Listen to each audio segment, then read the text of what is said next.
For the escorts, I am your DM, Heath, aka the Direbear GM, aka Captain Sec. You can find me in a lot of different places all over the world, mostly in Alabama, because I am staying at home despite the state opening again. And I suggest you do too. Think of your loved ones that are elderly. Elderly, that's the word now. Fuck it, I don't care what Webster says. We are still going strong with the escorts. And last, let's go ahead and do some shouts. My brain's all over the place today. Sorry. It's full of bees, and that's no place to be. A little shout out to D&D Beyond for the use of all of their tools. They do have the dice in alpha, and I've been trying them out. It's so far, it looks like it's really promising. It rolls it right there for you, gives you the calculation in the bottom right hand corner, any of the stats or anything that you want to click on, and it's integrated right in. And they have 3 fantastic colors to choose from: a red on black, a blue on black, and then a white with black lettering. So those are your choices, and it rolls it right there for you, gives you the results as you see it. So check that out. Again, it is the alpha dice. A word of warning: I haven't figured out how to disable it yet. So if you enable it, there you go. Anyways, it's still a lot of fun to use. And don't forget, they still have free resources going on right now for the COVID-19 quarantine pandemic that everybody has going on.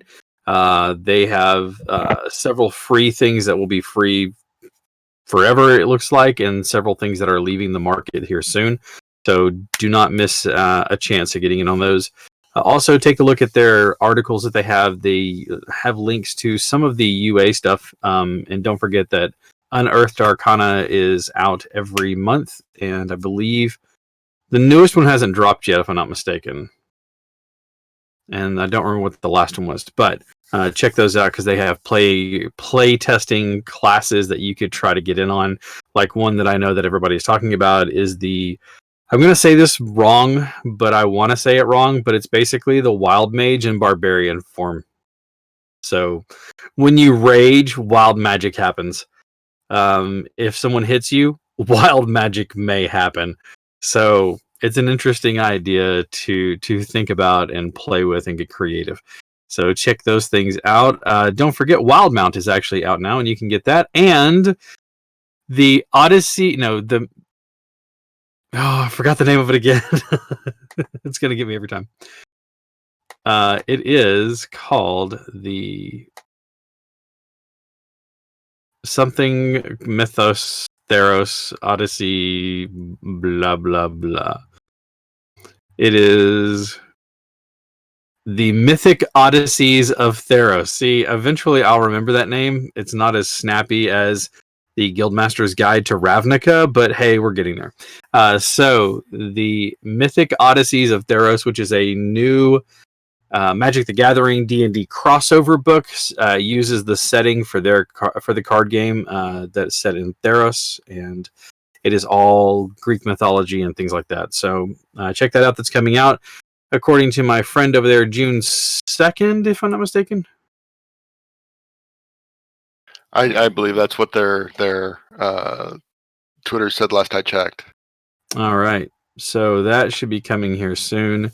To D&D Beyond and stores everywhere. June 2nd. Yes, that is what it says on their page. So, in the meantime, let's get back here. I am surrounded by a fantastic cast of characters. We have Maddie and Sarah, Steve, Molly, Eric, and Q all playing with us tonight.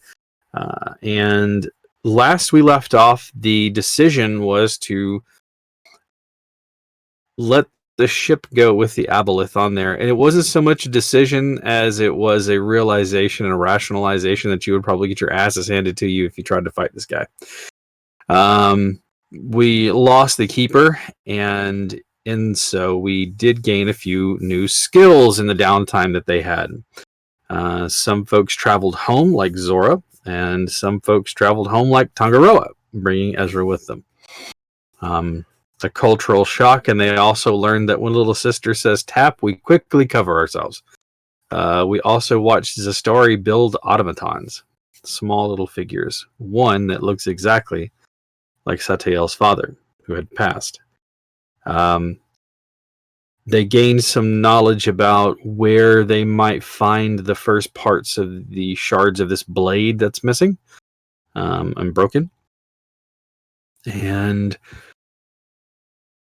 luckily, Mello did not make a name for himself, to the good or bad. But he did try to woo Ezra's mother, and that went surprisingly well. She did not throw a drink in his face, which Mello counts as a win. So what I'm hearing is at some point Ezra's going to have to call Mello Dad.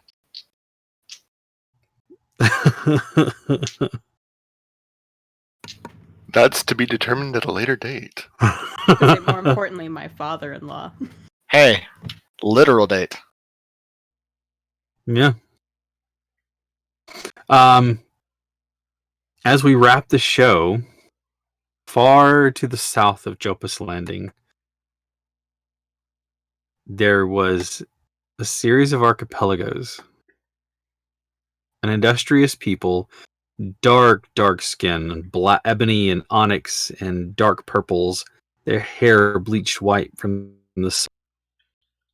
The dark elves. They combine magic and technology, artificers and technomancers, the lot of them. They're deep underneath one of the islands, the string of islands, is a workstation. There were words given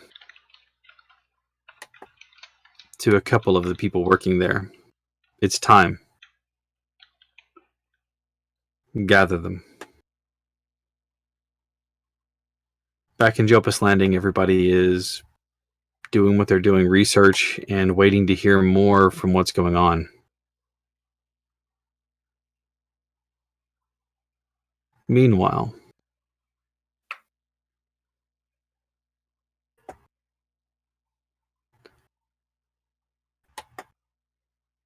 let's do some introductions. Not playing Zastari today. Instead, you're playing as who? Today I will be playing as Kasishi. Tell us more about Kasishi. So Kasishi is a Yanti samurai. When the group will first meet her, she is completely covered in armor from head to toe. Traditional. Yeah, but it's Excellent.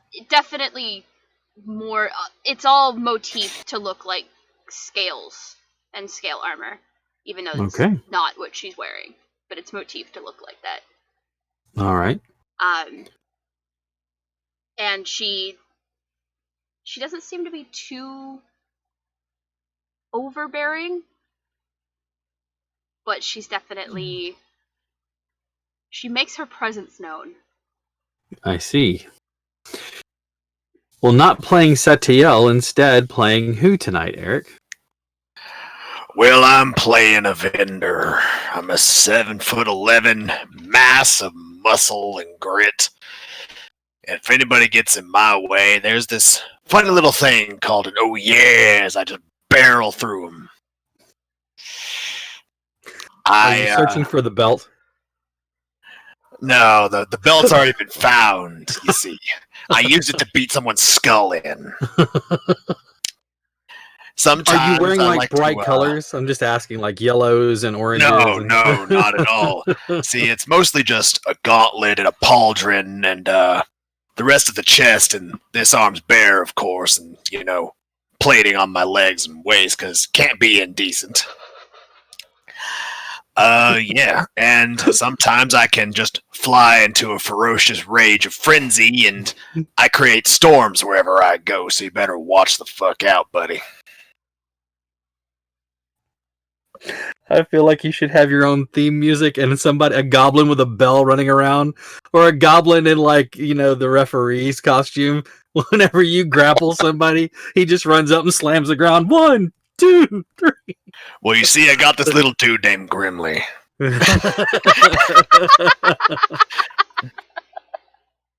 All right, he's fine. He's been alive for too long. I'm not sure why he's alive for so long, being a goblin, but you know, He's a fun companion. And hey, sometimes he just goes, "Hey, toss me." All right. Goliath, Absolutely. Would I be anything else? really tall human for a bog. No, I'm not a cow. What's wrong with you? I eat those. All right, fair enough. Zora is being replaced by who tonight, Sarah? Esther, a just shy of 6 foot human, female, ash blonde hair, pale skin, gray eyes. Generally just kind of baggy clothing, usually tagged along with by a rather grumpy looking cat. All right. Anything out of the ordinary that we need to know other than the grumpy cat? Occasionally lights things on fire. I'm down for that. We call that instant barbecue wherever you go. All right. Not playing as Ezra tonight. Who is Q playing tonight? I will be playing. His name is Aurelius.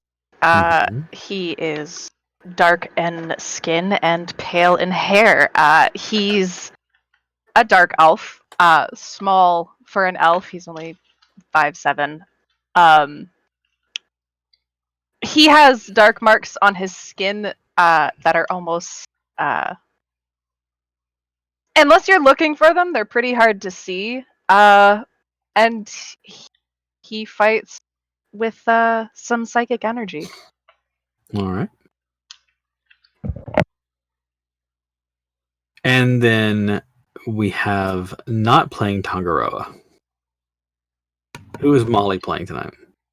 I'm playing Jessie. I'm a little tiny halfling girl with big curly blonde hair and big green eyes, and I like making pies, and I like long walks on the beach. And I have a little friend. He's a little mechanical bat, and his name is Blueberry, and he's great. I love him. A little mechanical bat named Blueberry. I dig it. So I'm hearing food. Please. Oh yeah. No, Don't yeah. eat the bat. That ends poorly. Yikes. It's crunchy. Like extra crunchy. All right. And then not playing as Mellow, Steve. Yes, well, I'm playing Gordon tonight. I'm just sort of trying to make a name for myself among my ancestors, my gnomish ancestors, see. Just sorting out the ruffians and making sure they stay far away from my family. And really everyone else. And really don't get in anyone's way. Okay. How are you? Why am I surrounded by midgets? What's wrong with you? We're gonna You start barely with- come up to my knees. Don't you start. I mean, I can gnaw your knee off if it helps. I invite What you is to this, a try. Have Are it they- on your ass, mister. Are they having a grovel off? Is that what we're having here? It's just who gets more grovelly. All right. Starting with Q. We talked about the different divisions within that city, within that community and that culture. I take it you're not one of the warrior caste, are you? Not with Hold that on. expression. Not with that expression you say. He's a rogue ranger multi-class, and he has the urban bounty hunter background. Okay, we'll take a look at the caste system that I have there, and Yes. whichever one you think would best fit him. Oh gosh, hold on. Sorry. Mm-hmm. Actually, no. The warrior class would Okay. fit him. Perfect. You've always been you've been in a constant mode of wait since you had received word.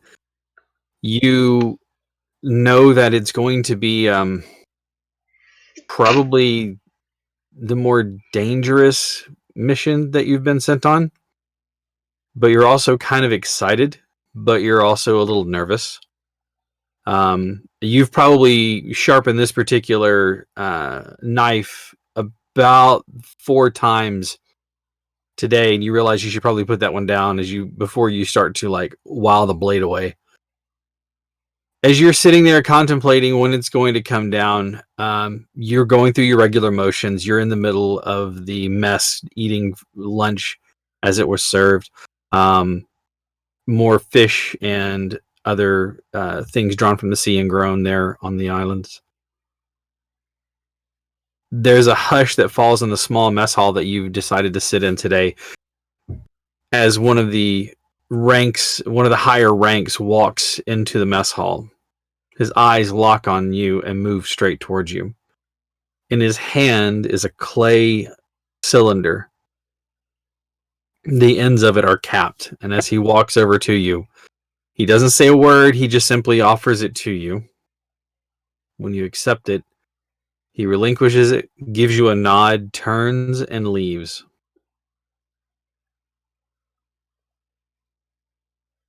See what it is.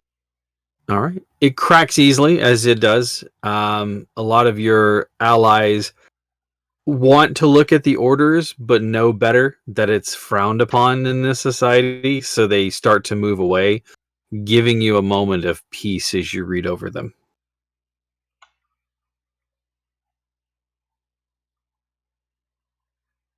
Does not call you by name, just merely says agent report, and it gives you a location there with not too far away. Okay. More details to come. Be prepared for anything. Gather your things about you. You may not return for some time. You make preparations. Oh, yeah. Excellent.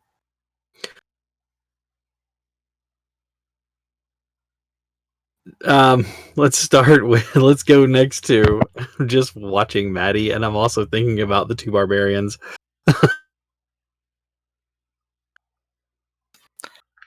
But let's go to Eric. I think we...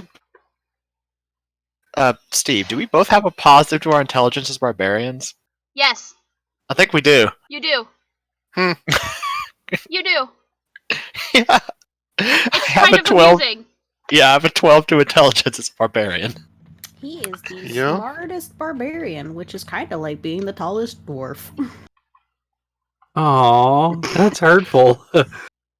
Let's Pissed in go your to cornflakes Steve. this morning. Let's say you say that now. Wait till you use you as a shot put.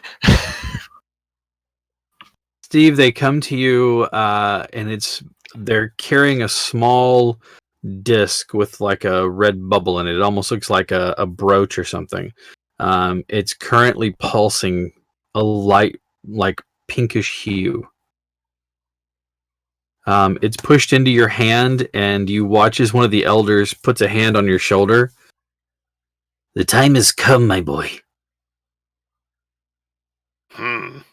Venture forth to the grove. There's a druid there who will give you more information. You might as well say goodbye to your family. You might be gone for some time. He nods, coughs, gets up, and starts walking out to go say his goodbyes, but make sure to flick the disc as he goes. It does not respond it just continues to pulse softly. He's seeing if he can annoy anybody with it. Oh. Oh my god, he's being a drifter. There's they don't seem to react. They just kind of shake their head as they watch you get your preparations ready and to go.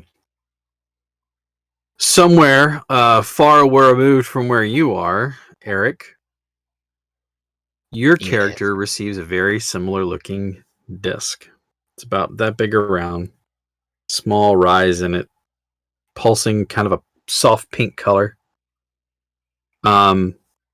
Your sire and dame, your parents, or no, let's say the elders, because it's easier that way. The elders are the ones that handed it to you. They give you very stern instructions. telling you to go to the Ring of Stones. You know which one they're talking about. They're inscribed with ancient runes on them. When you get to the Ring of Stones, more information will be imparted to you.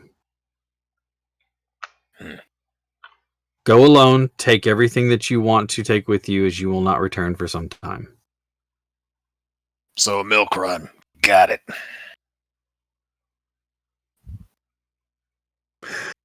Is that like a I'm going out for a pack of smokes and never come back kind of run? Or is that something else? All right.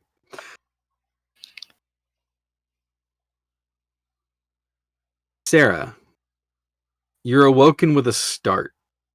One of the teachers there, I assume, where are you currently? Are you in like a wizard school or like a library, a keep? Are you at home? Probably in like a library. She does more research and stuff like that than anything. Okay. Well, one of the teachers there rouses you around. When you open your eyes, you can see that it's still dark outside. Like in the low darkness, not even, it's well into the deep part of the night. The small flick of flame as the candle is lit illuminates the entire room, and you can see a look of not concern, but of a little excitement, but also a little like a reserved excitement on the face of the scholar that wakes you, immediately telling you to gather your things. And understand, when I say gather your things, I mean gather all your things that you'll be needing. You'll go away for some time, but it's very important. Understand? Okay. Well, could have waited till morning, I guess, but No. theatrics are fantastic. It's urgent. It's not to wait till morning. It's you come now, okay? I'm packing. Give me 5 minutes. Doesn't leave the room, stands there. I mean, if you're gonna stand there and wait for me, grab a bag and start throwing shit in it. Just keeps like piling books into a bag and like a heavy cloak and stuff. All right. Puts the cat on her shoulder and just follows. Who is none too happy about being woken at this hour? Weird faces of grumpiness. Gathering your things, you are ushered up into one of the towers, the high tower. There you gather, and you see the master standing around, the grand mages. Sitting in the middle of the floor is a teleportation circle. You're familiar with it. You've seen it before. Unlike the reserved excitement, their faces are a bit more grave. The Grand Master himself steps forward and says, "We've a mission for you, and it's dire. We can't tell you more than to step into the ring. Once you're on the other side, you'll be provided with more information." Sounds like some gigantic hazing ritual, but okay. Do you have everything you need? Yes, I'm packed. No time Might have to left a waste. sock back there, but Step into the circle and we'll get you where you need to go. steps into the circle. All right. Let's see. Molly. Where is your character at the moment? At home, sleeping comfortably? What time of the day you said it was? Pretty late, right? In the It's different for everybody. Well, if it's in the night, yeah, she's probably sleeping. If it's during the day, she's probably out on the streets trying her real hardest to sell some potions. Okay, then let us say that it is in the night, but not in the middle of the night. It's an early evening, so like just after supper time. Okay. There's a knock on the door. Okay, well. you can see just on the other side of the window of the door a human face who's kind of peering in at you. Not somebody you recognize right offhand, but he's waving at you. Hi. Can you open the door? Can I come in? Yeah. I'll open the door. All right. As you watch, he steps in with a satchel on him, and you can see that he's one of the couriers of the town. They also provide like the town crier news. He says, "This was given to me to give to you." It's humming, and he takes a scroll case out, and you can see that it's made of wood, and it has a latch on it. And he hands it to you, and says, "Not sure what that's all about." At this time of night? I know, strange. You only get bad news this late. Okay. Well, good luck. Thank you. And with that, he sees himself out. And I will look at what it says. There are only a few words written on it. You have 4 minutes. Pack everything you need for a long journey. Leave this open on the table, is all it says. Oh God. And I will throw it on the table, and I will run upstairs, and I'm like trying to shovel all my equipment into one bag. Okay. The only person that didn't get a summons would be... That's right. It would be you. Instead of getting a summons, my dear Maddie, your character has already been set on this path. Your weapon is sheathed, the peace strings tied currently, as you stand inside of a room, nondescript except for a single door that leads in and out of it. Your foot taps because you don't know what is going to become of your strike force, this force that has been put together for you outside of your own making. You don't really have much of a choice. They told you that it's a collaborative issue or a collaborative thing, that you are not the leader, but we know who the leader is. Molly, as you throw the last of the things into the bag, the paper flashes. The light scent of juniper hits the air and pink smoke fills the room. You waft it away and you find yourself standing in a room, nondescript save for a single door that leads out of it. Well, and a person standing there in full armor. Hi.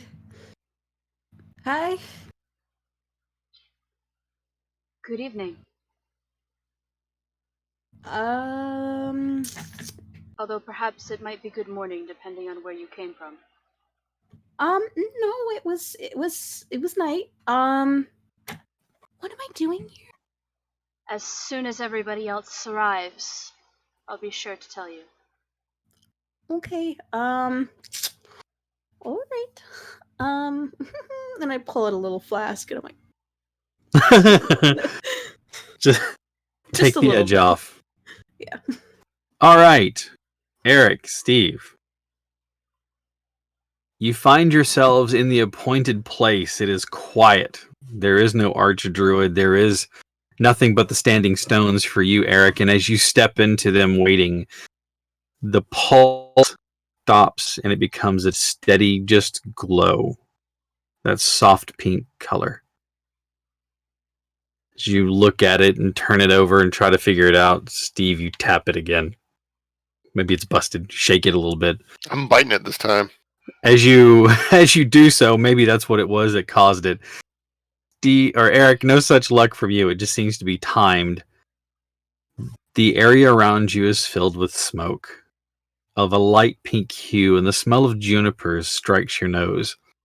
You find yourself standing in a nondescript circular room with a single door that leads out of it. Other than the door, the only two figures you see are a halfling who is sipping on something, and a figure dressed all in armor. A gnome and a Goliath appear, their bags packed, ready to go.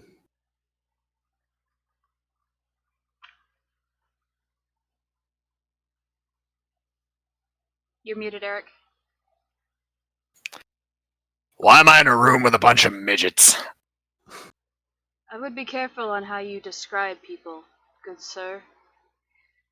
Not everybody's mettle is determined by their size. Yet to meet anyone who isn't. I'll believe it when I see it. I'm sure you will. Although I would suggest that perhaps you move out of the center of the room. He'll just move and just eyeball people as he's double checking his pack that is full of stuff. All right. A gnome, a halfling, a Goliath, and a dude in armor walk into a room. Sounds like the start of a joke. What do you mean walk into a room? He's going through the wall. That door isn't big enough to hold him. Kool-Aid manning your way through. Well, you're not going through that door yet. Yeah. The teleportation circle is exactly as you would expect. It's a nondescript thing. There is no pink smoke and junipers, though, unfortunately for you. However, you do arrive in an unceremoniously manner. You're standing in one spot, it seems to rotate, and now you're standing in another spot. In the room are the other four figures that so far have been described. A very large, proud-looking Goliath, a gnome, a halfling, and a man in armor. What you think might be a man, you're not sure. The Well, armor I does should not say- give away Yeah. gender. But it's okay. You could Figure assume, in armor. assume male. She kind of looks around like, this is what they got me up for before dawn for. Then I bid you a good morning. We're You want waiting some? on one more. I offer my flask. You want Kind one? of looks at it it's like, and just shakes her head, puts the giant cat down, and just kind of walks over out of the center of the room. Like Maine Coon kind of big, or are we talking yeah. like Big ol' Maine Coon. like big ass cat? Yeah, Norwegian forest cat. Like, There you go. As soon the as gnome is you... going to ride this into battle. Can I pet the Uh, kitty? He's a bit of a bitch, but sure. Yes. I pet the cat. Probably growls at her. Ah, okay, nice. Nice kitty. As soon as you step out of the center, arriving in almost a heroic fashion, dark-skinned, like ebony skin. Many of you have never seen. You may have heard of it or rarely seen one, but it's almost unheard of. But there is a drow, a dark elf standing in the middle of the room. Bow on the back, quiver on the side, ready to go into battle. Unless you say he otherwise looks kind of like lost, like a fresh recruit. Oh no. No, he does this. He's got a big hood up. He just moves to the side. That's all. All right. Before you can speak to welcome them at all, the door to the room opens.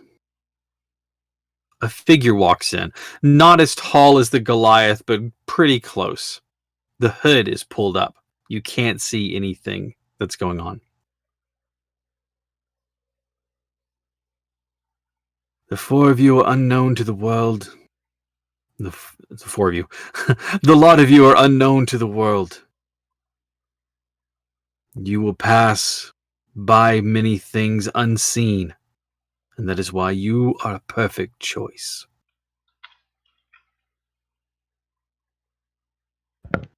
Magic is fading. An activity has brought this upon us all. Your job is to restore it.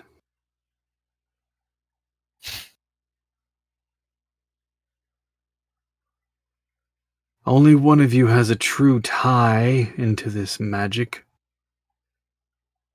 The rest of you, well, You'll be protectors. Your captain, and he motions to the person standing in armor, will make decisions for you. However, you are not a totalitarian. Listen to them.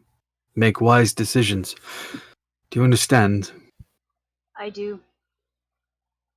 Excellent. You'll be leaving from here, heading west, further than anyone has charted. I have several things prepared for you to help make your journey. And this, he pulls the hood back. And you see not a human, the short snout of what looks like a canine. He has long fur. He looks like he might be a scholar of some sort. And he tells you, come with me at this time. If you're prepared, we'll make our way. My name is Langerman. You are in Klagan Keep. We've had a dire need. With that, he exits without saying another word, allowing you all to follow him. You rise up out of this cellar, basement, undercroft, if you will, and come upon the first thing you notice is the biting cold as wind flows out of the northwest. It's chilling the air. Yes, sir. You're not affected by it. Avendir doesn't feel a damn thing. Yeah. This is cozy to him.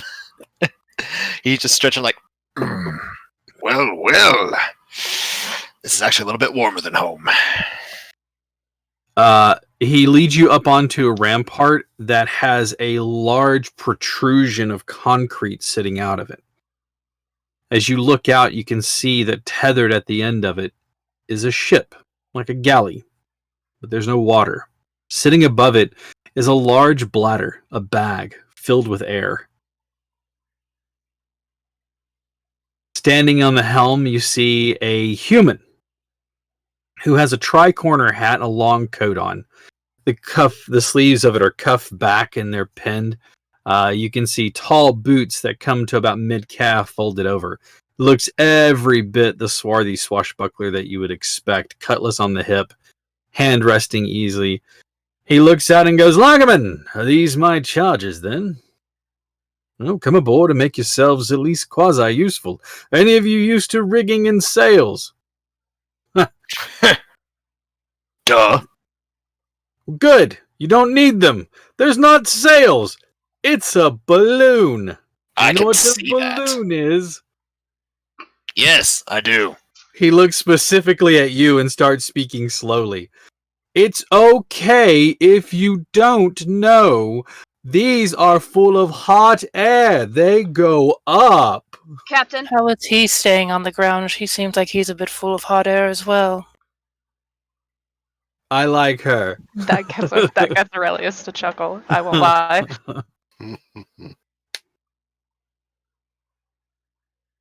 You said captain, yes?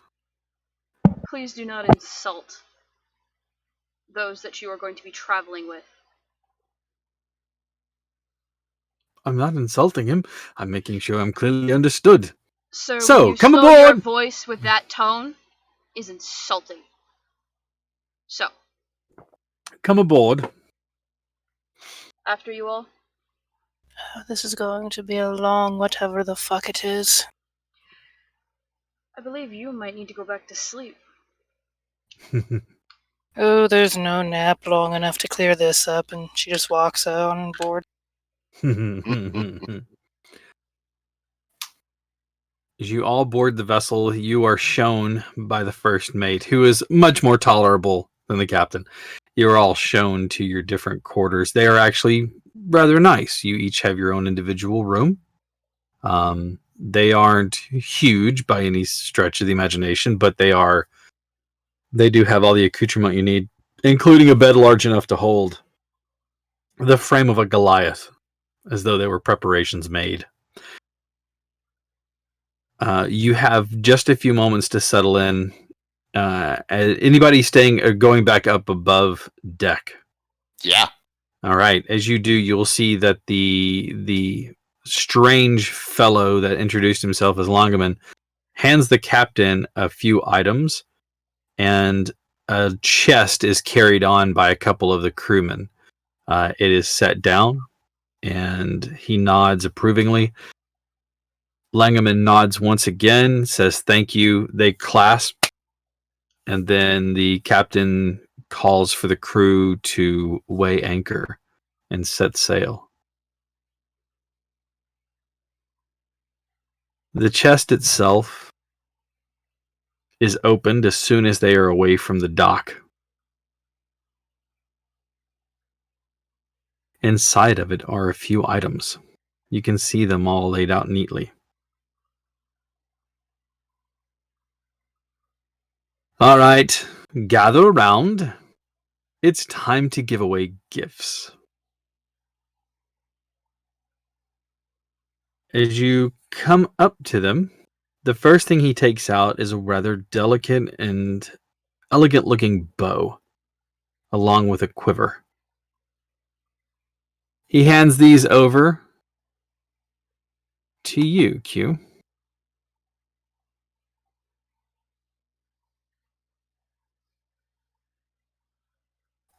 He says, give me just one moment here.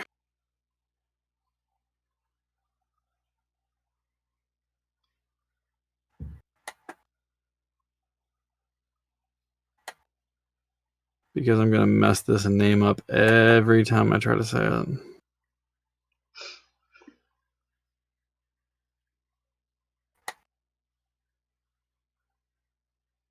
He hands you the quiver first and says, this is the quiver of Elona.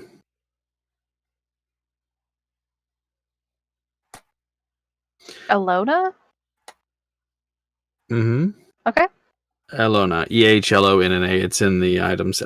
Basically, it has 3 compartments that connect to an extra dimensional space, allowing the quiver to hold numerous items while never weighing more than 2 pounds. Is basically a nearly endless quiver. Mm-hmm. And it holds more than just. It'll hold your bow as well as arrows. Oh. Okay. And you can draw an item forth just like from a regular quiver or scabbard. So even your bow, you can draw it.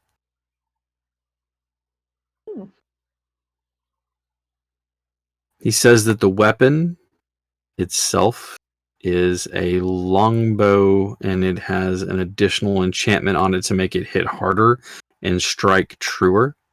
So if for you, it's a longbow +1. Okay. All right. Next, he looks over at our friend, the Goliath barbarian. And he holds up a great axe for you. You make use of this. If I can swing it and hit someone with it, yeah. That's perfect.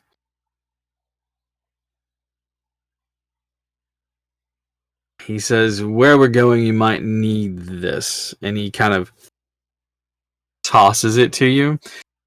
It's weighted perfectly. More perfect than anything you've ever seen. This enchantment works specifically on those that are even larger than you. Some of your kin, I would say. It's known as a giant slayer. Now, for the purposes of the weapon, you have a +1 bonus to attack and damage rolls made with it, but when you hit a giant, that includes Ettins, trolls. They take an extra 2d6 damage from the weapon, and they have to make a strength saving throw or they fall prone.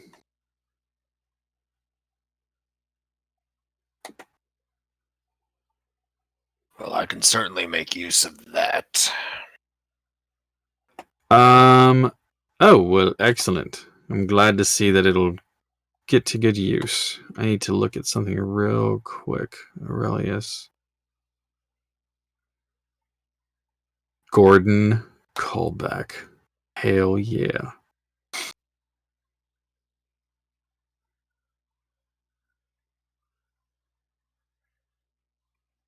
Ooh, why are we loading slow? Come on. Hmm.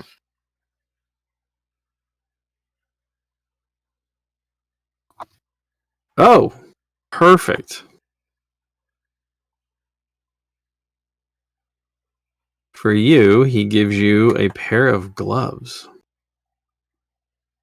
Gauntlets.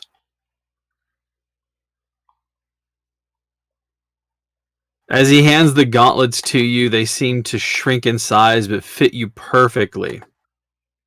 He says this should make you hit harder, throw things a little bit further, and generally do more damage. I like the sound of all of those. Yes. By wearing these, you gain the power of a creature known as an ogre. You just receive gauntlets of ogre power. Mm-hmm.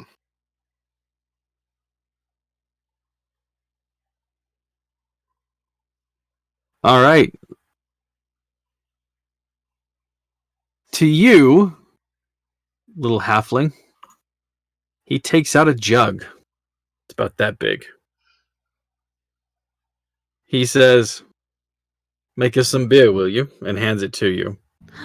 Oh, okay. It's an alchemist jug. Yay. So have fun with that. You could make mayonnaise. Just gonna say, I'm just gonna throw that out Not there that for again. you. Not that again. Yeah. Just spoonfuls of mayonnaise. Oh, Or remember that oil with if you want to Gillen? make yourself ill. You can make a lot of oil. But it's an alchemist jug is what it is. So make use of that. Gordon immediately goes over. I don't Don't be think shy. anything's in here, but you know what? I do have a little something, and I uncap the flask and I give like a shot's worth of whatever liquor I have in there. Probably like tonic. All All I right. can picture is don't be shy, put some more. 2 shots of vodka. I'm very flirty. Sarah, are you based on component pouch or are you using an arcane focus? Arcane focus. Excellent. Then the next thing he brings out is a wand that is made out of like some sort of ash, and you can see that there are several bands in it. The end of it is tapered and it's perfectly weighted. As he hands it over to you, he says, "Use this to channel your power, and you'll see that you hit a little harder, and you're a little harder to dodge." And it is a wand of the War Mage, +2. Why do I feel like we're all being bought off for something? No, think of it more as preparing. We want you to succeed and to come back alive and make sure that the world is okay. From what? Well, that's what we're going to find out, friend. Yeah, see, there's a problem with that. You Why not, already friend? said that we're going to need this axe in particular where we're going because it's effective at killing giants. So you know something. I know where we're going, and that's about all I know.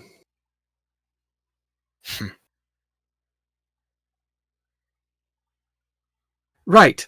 Let's see. He's also carrying this axe just like one-handed. Yeah.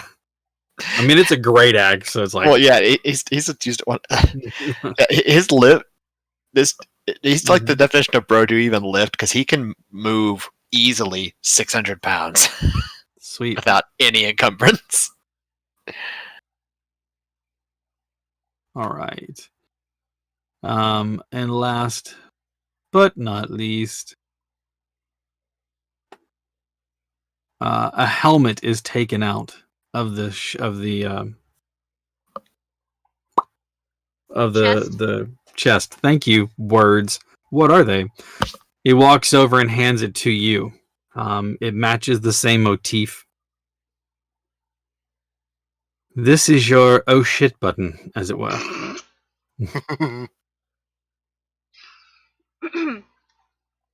This is a helm of teleportation. If you find yourself in dire straits, use it.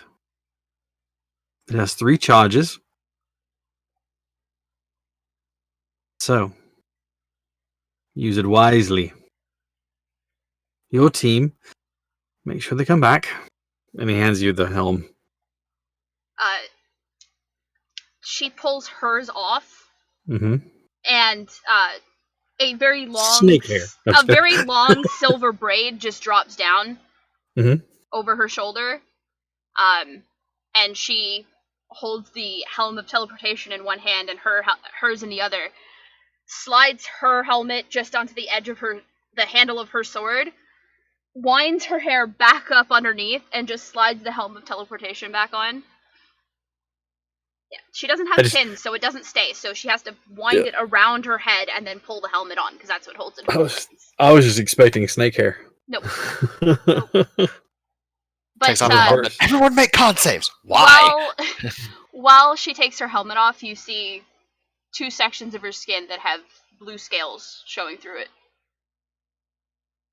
Before she puts the helmet back on. Yeah. Before she puts the helmet back on, and the helmet covers it again. All right.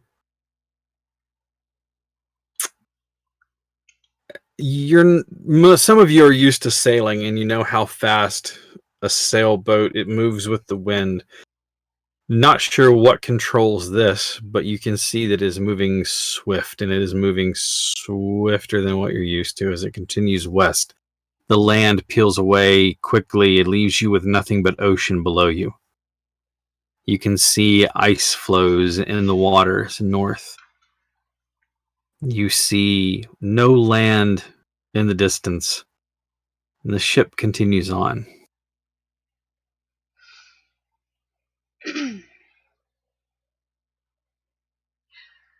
If all of you are feeling up to it, I thought perhaps we could have a chance to introduce one another to each other. I don't think we should be going into something blind as to who each other are. Seemed like a foolish endeavor to not at least know each other's names.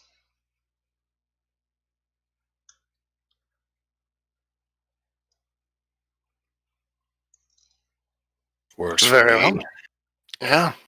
Yeah. Gordon?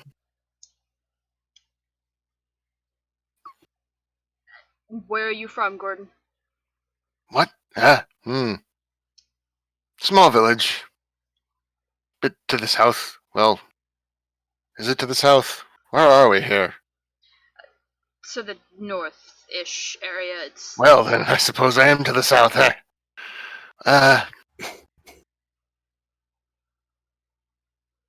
don't know. Come from a large family.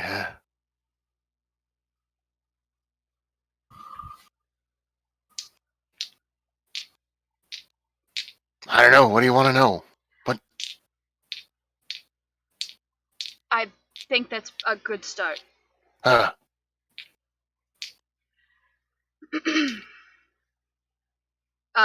My name is Kasishi. And I am also from the south. A small string of islands is where I've taken up residence most recently, but I was called away in the last couple months to Clagon Keep for matters unknown, and when I arrived I was informed as to what had happened. And that we are being sent to bring magic back to the way it was supposed to be. Before whatever it was that occurred, which they were very closed-mouthed on, occurred.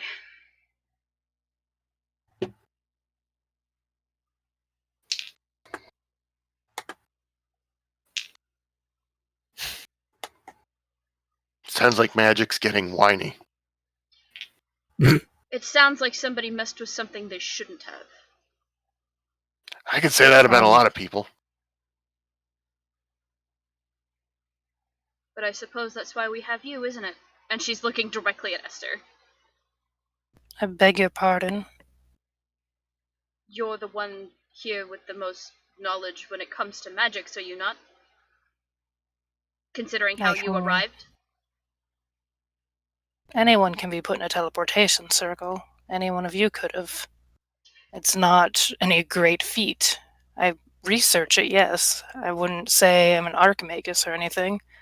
And if it's so dire, why isn't an archmagus here? I don't have an answer for you. I wish I did. There's a lot of that going around. She's got fire. I like her. Oh, you have no idea, big boy. Your name? My name? Esther. Esther Ash. Sorry, remind me. Sarah, what are you, race-wise? Human. Human again! To be human again. Yeah, Be basically. human again. You wouldn't happen to know Human where variant, man. You wouldn't happen to know where your research college was located, would you? To the south, along the coast.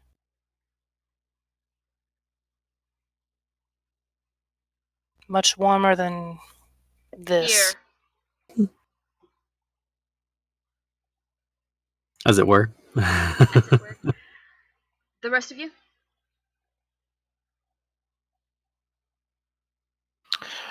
Well, I don't know if any of you are going to be able to pronounce my name, but it's Avindir. I'm a part of the, I'm part of the Reavers. Wash, no. Avindir, the undefeated. We make our home wherever we feel like, and we, not to put any fancy title to it, we raid and pillage where we please, being pirates and all. It can be fun. I like to fight. Well, hopefully we'll have plenty of fights for you where we're going. Hopefully so. Looks like we're heading back towards my homelands anyway. Although if I could make a small request. What? Do try letting me talk through things before you just start swinging. Well, that depends on what happens to be swinging back. If something's swinging first, by all means. But do try and let me talk our way through things first, if you would be so inclined. Well, then I guess you'd better put on a good show before I get bored. That's the plan. We'll see how well that holds up. And you two?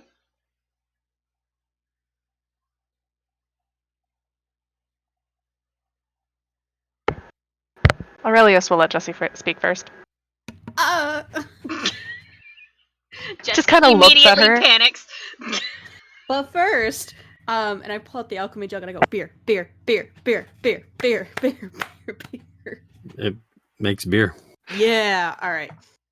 Now The activation word is just beer. It doesn't matter what you want, but that's the activation word.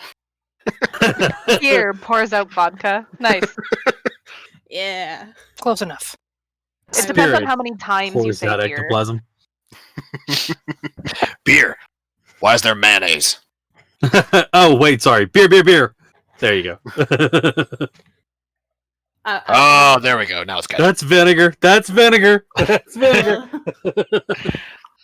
Hey, where can I get some of where that I vodka? come from, we call that fire cider. Vinegar. I'm calling it that from now on. Oh, You're calling vinegar fire cider from now on? That's gross. I will. I'll pull out like empty potion bottles and serve beer in it. Who wants? I'm Jesse. I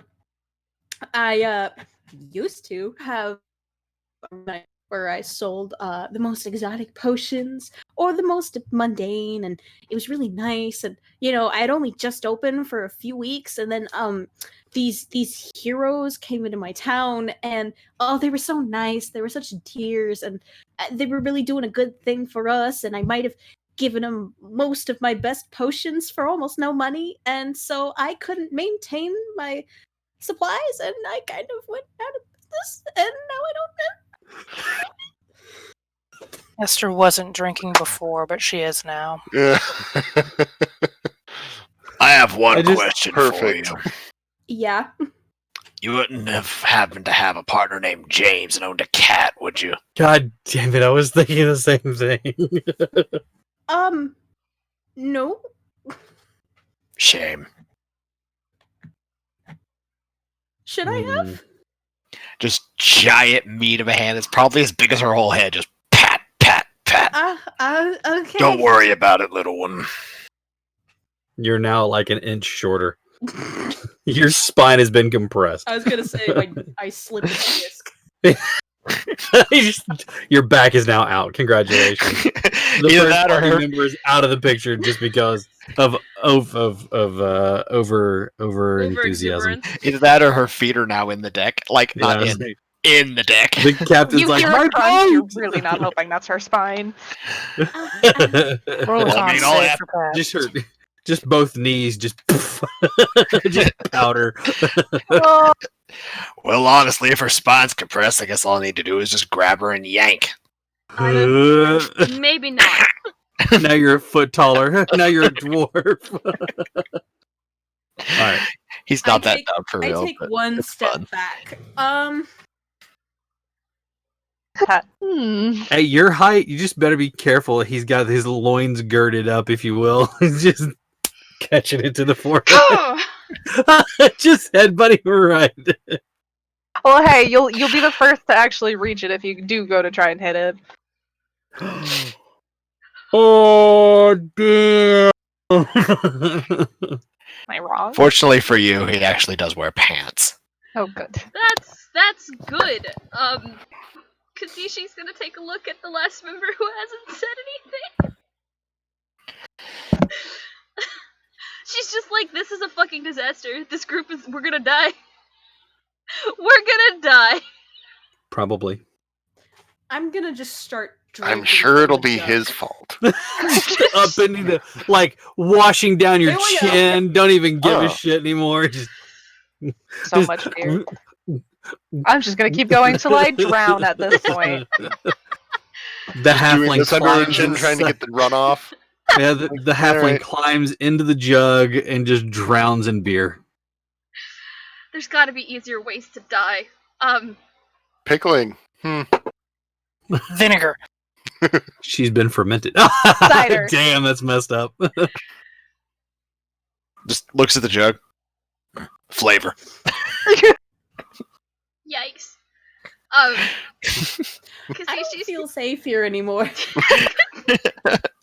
I'm in danger.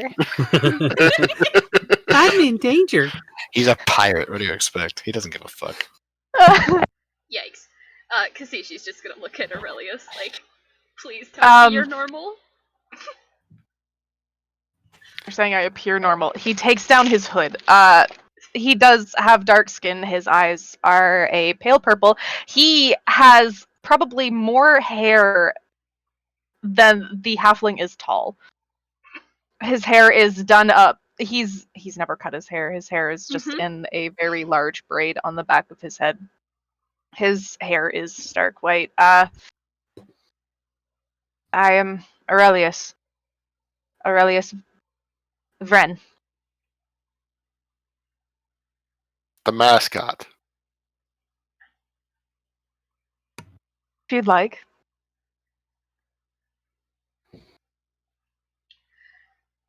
You're muted, Molly. Fuck. I said, I was gonna say the prettiest belle at the Harvest Moon Ball, but you know what? Mascot works too. And the hood's back up. They start talking about how pretty you are. The hood goes up. I'm not pretty. I'm brooding. Don't talk to me. I'm angry. Just giant hand just lifts entire elf. Please do not touch me. Aurelius, as for weapons, actually, from what you can tell, he only carries now the new quiver and the bow. Even though it's set as a warrior. But that's it. That's all. All right. The captain takes a moment to introduce himself. He just basically says, "I'm Captain Don. D-O-N, not D-A-W-N. Not like the rising sun, D-O-N. Yes, it is short for something, and if we get to know each other better, maybe I'll tell you what it is. My first mate's name is Clyde, and Clyde just kind of waves. It's a human as far as you can tell. The captain himself appears to be of elven features, but more human than elven features. So you get the indication that he is half elven. There's the various crew are introduced, and again, since there's no rigging and sails, most of the crew is much smaller than what you would see on a regular ship of this size. On the second deck, just below, you can see several large cannons set there, and then there are two on the forward part. Above deck, you can see several other weaponry. Some are strange, like they look like cannons, but they seem smaller. The two that are set on the prow are on swivels. They're currently tipped down, but as you lift them up, you can see a series of small tubes running in a circle around a central part. They seem to be attached to some sort of crank that you can turn, and it seems to rotate the barrels as you do so. And there are Did two you of just those. give this ship Gatling guns? I just gave this ship repeating guns, yes.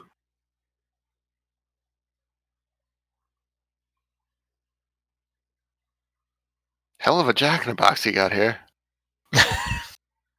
Why are you giving me the finger? I don't It's know. not like I plan on turning them against you. I don't plan on it. I'm just saying. Mm-hmm. The captain and the crew all dine together. The food is it's okay. It's fare that's on a ship, so it's not bad. And your first week of air travel like this passes without any sort of incident. Midway through the second week, you're passing again almost due west from where you left. To the north, you can see two rather large protrusions out of the water. They jagged marks from mountains. You can see that they're set perfectly where one overlaps the other. And the captain immediately takes to that side of the ship, looking out, starboard side of the ship, looking out at the islands or at the two mountains that he can see. He kind of strokes his chin for a moment as he looks out. Keep an eye out to the north there. I don't know that we'll have any troubles, but if you see anything on the sky, let me know right away. Something like us? No, more winged, less balloony.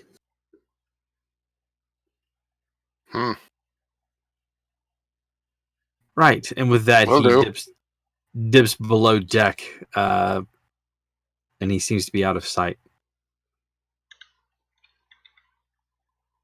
I'd like for everybody who is above deck to give me perception checks at this time, please. And you can make up your mind if you are above or below deck. Of course, it'll be Aurelius above stays deck. mostly above deck this entire time. Yeah. I am tempted to either roll my dice or use the dice thingy. I like it. I find it really slow. Yeah, it is a little. Also, there is a switch to at least click it off Yeah, there is. in the. Like if you're on your list. character sheet, you hit the arrow for your name, where you have like edit character manage levels and all that. Thank At you. the very bottom, Like it right at the says bottom, dice yeah. rolling alpha, and there's a toggle that goes off and on. Hey, there it is. Okay, great. I got a 24. A 24. 25. Nice. Actually, I'm also a 25. That's a +6, not a +5. Yeah. Okay, so 20, So we both rolled 6. 19s. Yeah. 25 and a 25 then? Okay. Yep. I got A 4. All right. You're too busy complaining about the fare that they have. A 5, you're too busy just complaining in general. I got a 13. Everything sucks. Would You you got like a me to 13? describe what's coming, 13, or would yeah. you prefer a box? I have a 17. Damn. Okay. I swear, if you try to elect me as the box, I'm throwing you off the ship. What, you're the one that's the most strength, probably, to be able to pick them up. You Doesn't mean I like being see- used as a box. You see moving towards you and growing in size as they do several dots, about 7 or 8 of them. They are flying not in any formation that you can tell. They just seem to be heading in your direction. As they get closer, you can start to make out wings that are moving decidedly up and down. You watch as there are definitely 8. There's one that seems to be... I lay down to the drow. 5 gold, it's harpies. You take that bet before I go on? You know what? Sure. I got 10 I'll that take- it's 8 dragons. Oh, honey, that's a bet you're going to lose. Free money. I'll take the bet with a vendor, and then actually I'm going to back up and just kind of stealth a little bit behind something. All right. So take 2 steps back and 1 to the left. Yeah. You can hide behind... The Goliath. When are you gonna get the book bag that I can just fit into, please? He just pulls out the axe and just... All right, you watch mage armor on yourself. Boom. Okay. As you watch the shapes, there are 4 of them. They start to fan out a little bit. You watch as 4 others disappear down. The wings tucking in and the bodies just... As they dive, you see long necks and lizard-like heads. You see leathery wings beating. You see 2 feet pulled up that stretch out as they catch the wind and start to slow.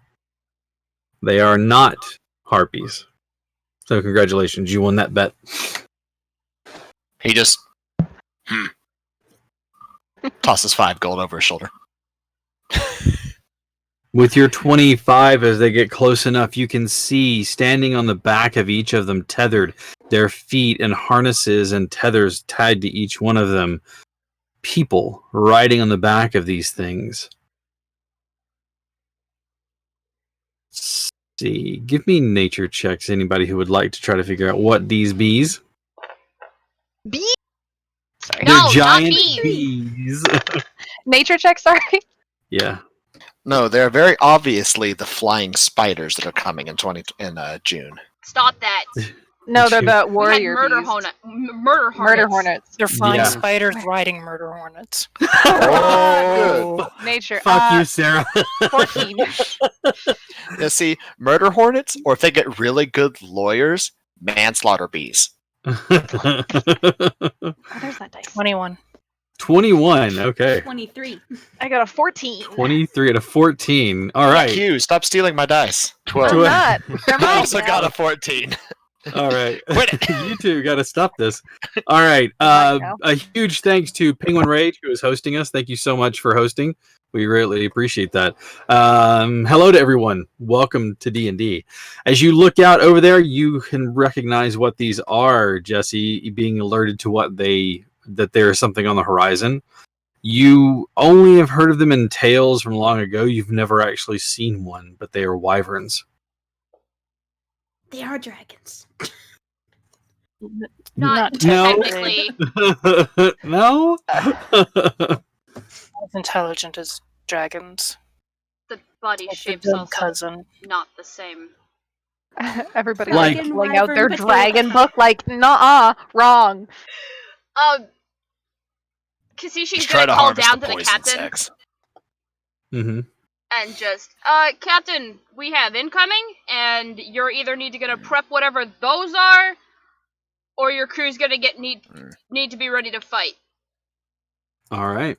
And with that, let's go ahead and have everybody roll initiative for me, please. Hey. I'm gonna use the d20 that doesn't hate me. Okay, Oh, let's see, see. Let's it see worked what that happens time. here. Oh, that's right. I get advantage on initiative. I have a plus Oh, 7 yeah, on me too. initiative. Nice. All right. Well- Thank goodness for that.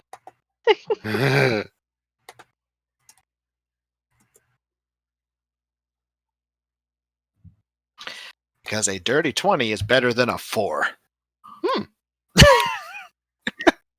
Yeah. I said that I rolled a 2. I'm like, I look up. I see the A by initiative. Oh, yeah. That's good. New character, Udis. Yeah, basically. New character, who dis? I don't have to spend 5 minutes trying to decide what spell I'm going to cast. You're gonna cast Fist. Yeah, I cast Fist. Or my go-to, I cast Rage! You sound like the old the cockroaches from the old Raid commercial. Mm-hmm. All right. We are going to get initiatives here in just 1 second. I just need to make sure that I write down all my critters.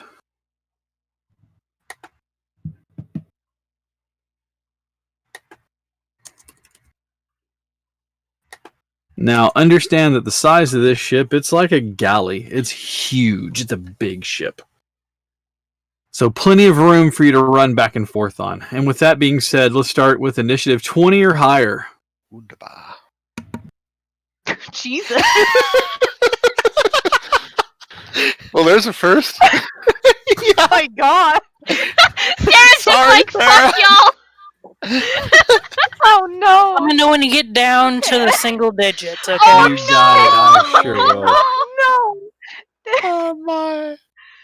Okay, well then, who had the highest amongst you all? Let's start I with don't Maddie. know. What'd you have? I had a 20. Spell your character name for me. Kiseshi.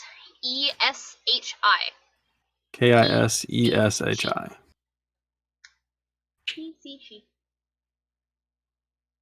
Wait, one more time? Sorry. Kiseshi. Uh-huh. Okay, I thought you were saying more letters at the end of that, and I was like, what? No, you were the saying pronunciation. Kiseshi. Yes, the pronunciation is Kiseshi. Kiseshi. Got it. All right, and what did you have? 20. 20 on the nose. Okay. 20 on the nose. And then let's do this. All right. Eric, Yes. what did you have? Also a 20. All right. Who's going first between the two of you? I'm gonna make that a 3-way tie because I also got a 20. Q. Q. Wait, Quit no. stealing I've my got a dice. better idea. Alphabetical Molly order. and Steve, you had 20s. You had above a Yeah. 20 as well? 21. 21? 22. 22. Oh. Okay. There. I'm just going to start there while you three decide. We should totally do a roll off just to roll dice. Do we want to? We can. Just do a random d20, see who goes. Sure. Steve's character I'm not going is first. Gordon. Gordon. Mm-hmm. Eric? 18. 10. 4. So, So, So Eric, Eric- me, Q. all right. So, spell your character's name for me there, Eric. E Y V I N D R. Okay. All right. And then Maddie and then Q, right? Ivinder, Norse for island wind. It's like naming him Sirocco. All right. And then spell Aurelius. Aurelius, Aurelius. All right, perfect. Hey, I had that one right. Okay, so we've got Jesse, Gordon, Avender, Kasishi, and Aurelius. And then Sarah. All the Esther? other guys, and then yeah. All right. What was your initiative I got a number? 6. A 6. Oh. Fantastic. That's so far from the rest of us. I rolled a 2. Okay. Yeesh. All right. Yikes. Well then. I mean, I'm not gonna lie. That well, if it wasn't for that advantage on initiative for being a barbarian. Well then, in that case, first up, Jesse. Oh goodness. Oh fuck. I'm going to. Now I have to think about spells. You only see 4 of them right now because the other 4 went out of the line eyesight of the ship. They dove down. Well, then I'm going to pull out one of my potions. And look between everybody. But then I will give it to oh fuck, what's your name? Steve, what's your character's name? Gordon. Gordon, you have an easy one. And I'll give it to him, and it is Dude, enlarged. you missed the opportunity. I just realized it. If you were a halfling, you could play a Lightfoot. You could be Gordon Lightfoot. I fucking kid you not. No, but here's the thing. He's not a human, so he can't play as Gordon Freeman. No, I don't care. Gordon Lightfoot would have been so much better. Especially oh my god, missed opportunity. That's okay. That's okay. So you gave a potion to Gordon. What potion did you give to him? Enlarge. I cast enlarge. So the gnome goes to medium from small. But now he gets more damage. He gets a 1d4 added to it, so Yeah. that's true. All right, I am drinking that immediately anyway. So yeah. More beer? Is it Advantage a on situation strength of checks and saving throws? But you'd get that if you rage anyway.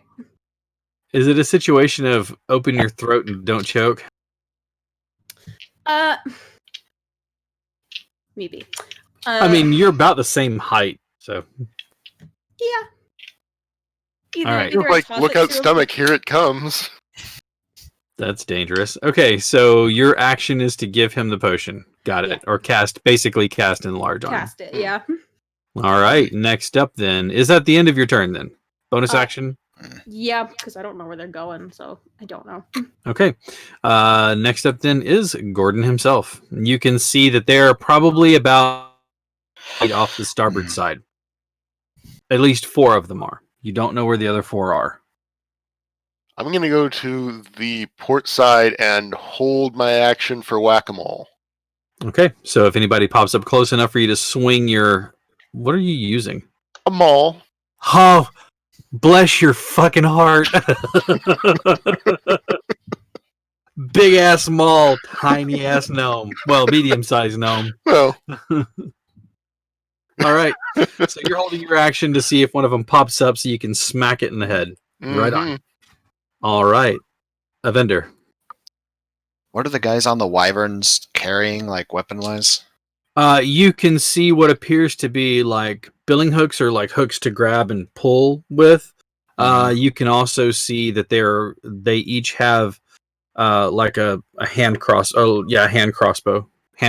in there that they're carrying. Got it. So across their back they have what basically comes down to a spear, and they're all holding hand crossbows out right now. Okay. He's gonna look at the guy who's like closest to him, like dead on. Mm-hmm. You try this, son, you're dead. I hope you know that. Okay. Are you going for an intimidation? Yeah. All right, go ahead and give me an intimidation roll, please.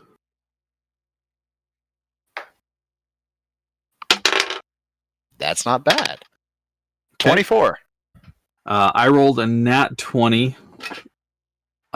Plus, hold on. Boom, boom, boom, boom, boom, boom.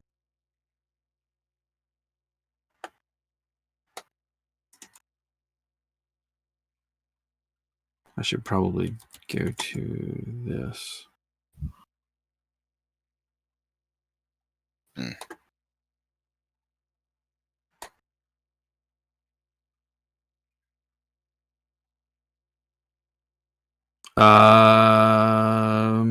Even though it's a nat 20, the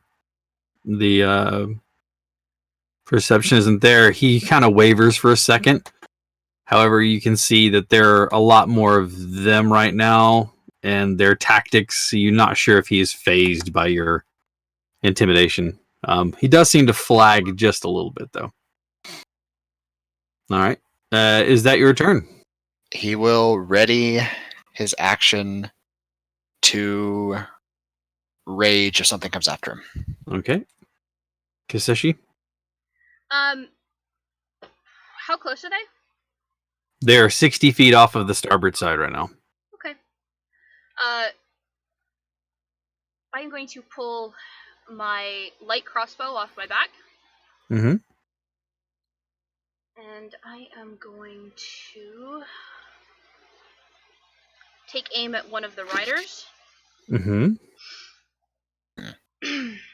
Use my bonus action to activate Fighting Spirit.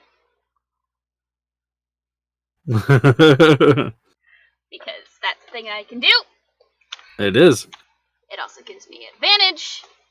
And it gives you some temp HP. Yep. And we are going to take very careful aim at one of the riders and fire this light crossbow. Okay. That is a 24 to hit. That will definitely hit.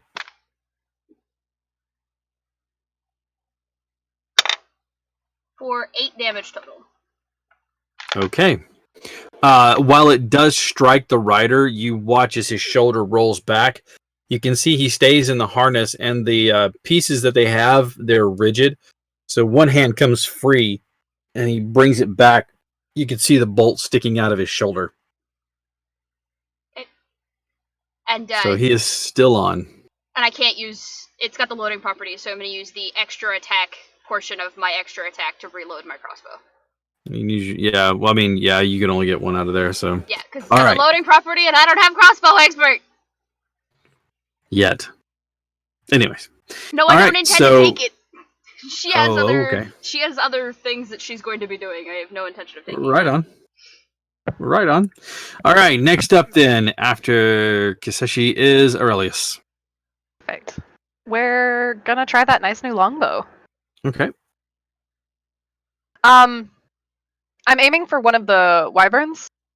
Now, because I stepped behind Evinder, would my sneak attack go off or no? What archetype are you? The correct wording I'm looking for. Soul Knife. Soul Knife. Yeah, I'll let that happen. Okay. So first hit.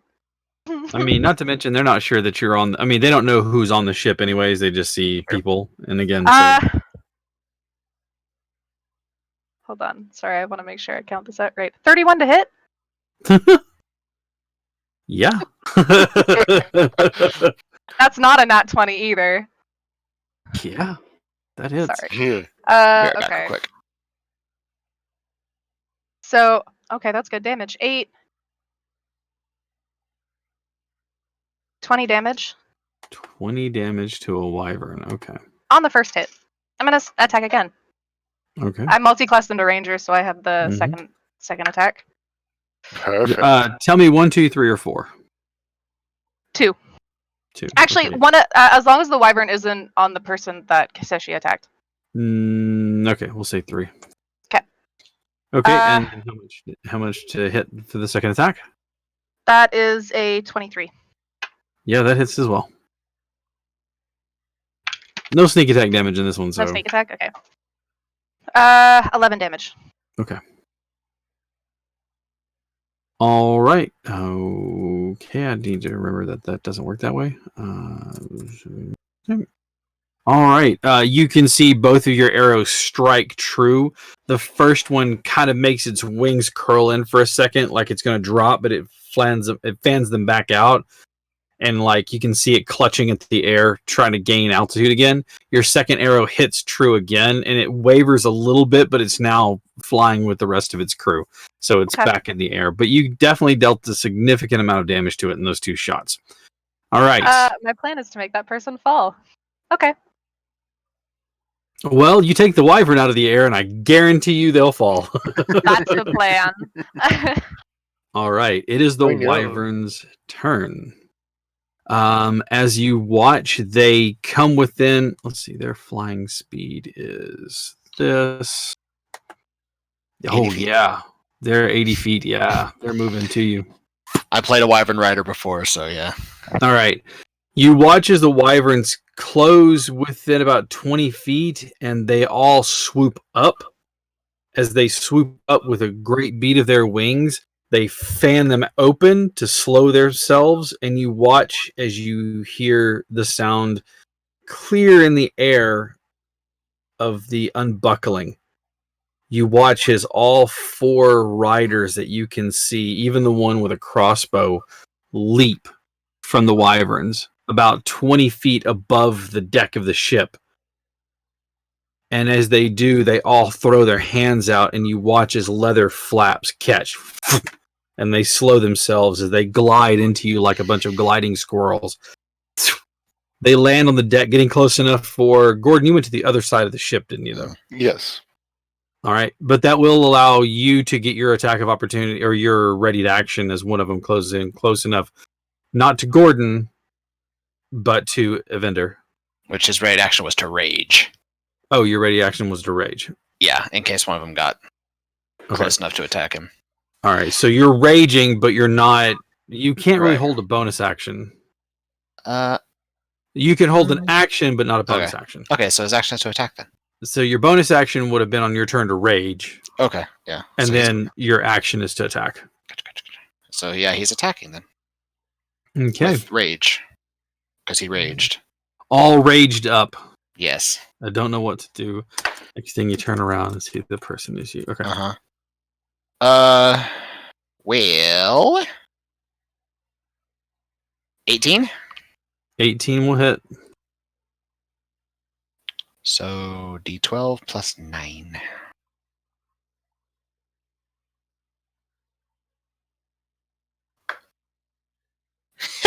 Okay. 20 damage. Okay. As per smackety smack.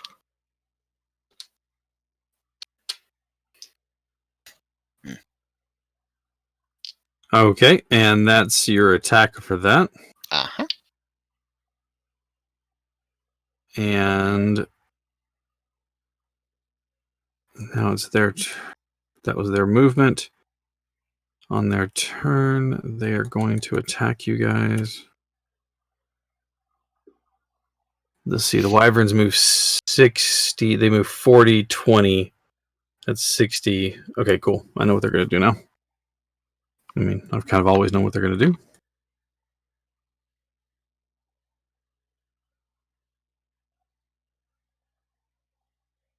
Sorry, give me just 1 second here.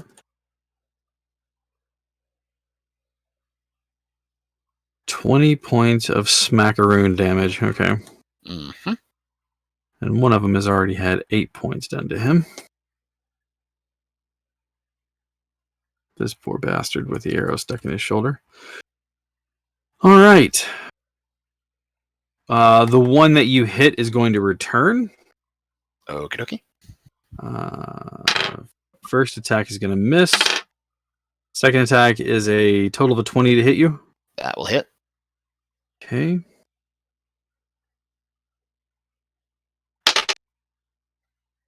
That is going to be 6 halved to 3. Mm-hmm. And the last attack is going to be a miss as well, unless a 12 hits you for some reason. No, it does not. Thank God. I was going to get on to you if that did. All right. Another one moves forth to Kaseshi, the one with the bolt in his shoulder. Okay. Miss. I'm pretty sure that a 15 misses you. Oh yeah. And then a 24 to hit. Mm-hmm. Okay. This is just the dagger, so it's going to be 8 points of damage. Okay. All right. Let's see. Gordon's on the other side. Jesse, one of them's moving forward to attack you. Nat 20 on the first attack. Are you having comfort flashbacks, Molly? That's going to be 12 points of damage with the first attack. Second attack is going to be a total of a 20 to hit you. Not a nat 20, just a total of a 20. Mm-hmm. And that's going to be another 8 points of damage. Okay. And the last attack is a 16. Okay. Does that hit? Oh yeah. And that's going to be 5. Uh, And then the last one is going to be, let's see, Aurelius. An 18. That'll hit. Okay, that's going to be 12 points of damage. Okay. 12 misses you, I assume? Yes. And so does a 13, I would assume. Yes. Okay. That is those 4. The wyverns are going to start attacking the ship. And the ship crew is going to fight back. As a 9, that will hit one of the wyverns. That will definitely hit a wyvern. And then the third shot is a nat 20. Wyvern is going to be back deep. I need to look at something real fast here.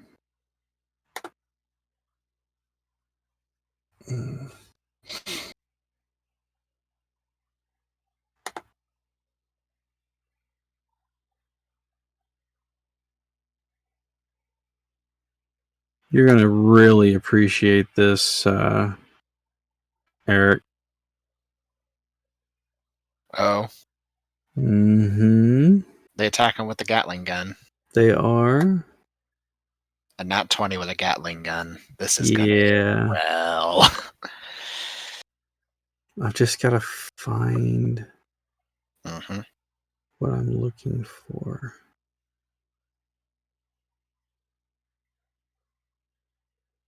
If I had my actual book, I'd be like, boom, right there to it.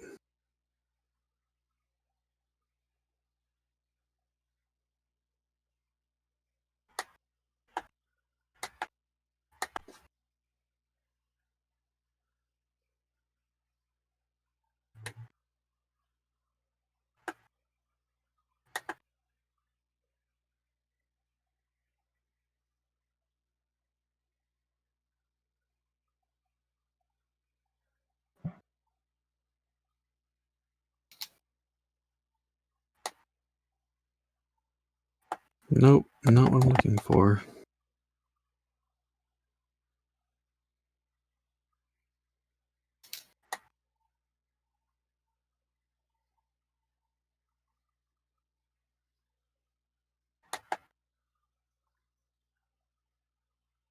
There we go. That's what I was looking for.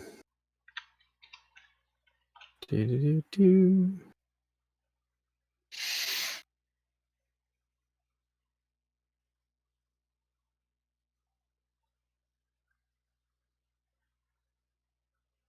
Cool. All right. 2d8. Actually, yeah, 2d8. So 4.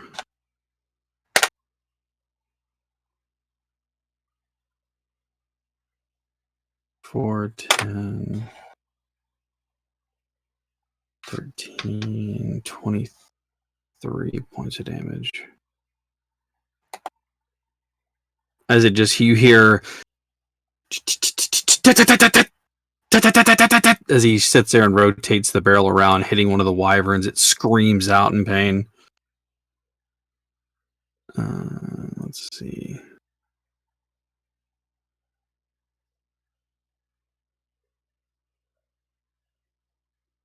My brain was like, do math, buddy.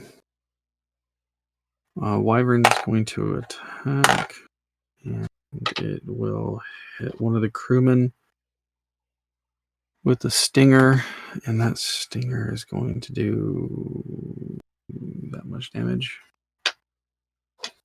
Please don't kill my crewman. Otherwise, I'll have to make you guys stand in for it. 7. Okay. The crewman is not damaged badly. Other gun. Nat 20. Oh, I forgot to roll the nat 20. Extra damage on that other one. The nat 20. I rolled another nat 20 with the other Gatling gun. So, yay, fun for me.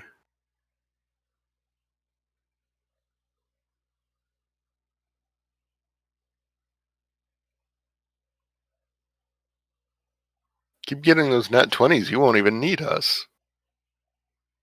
No. That's not true.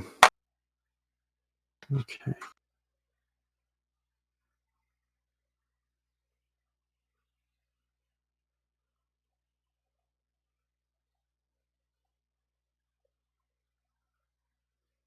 Okay.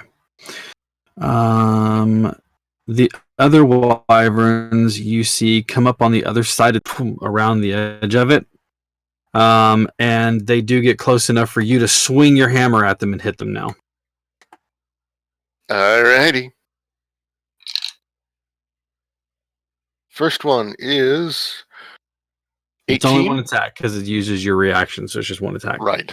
Oh, But okay. Then 18. That does hit the wyvern though. All right.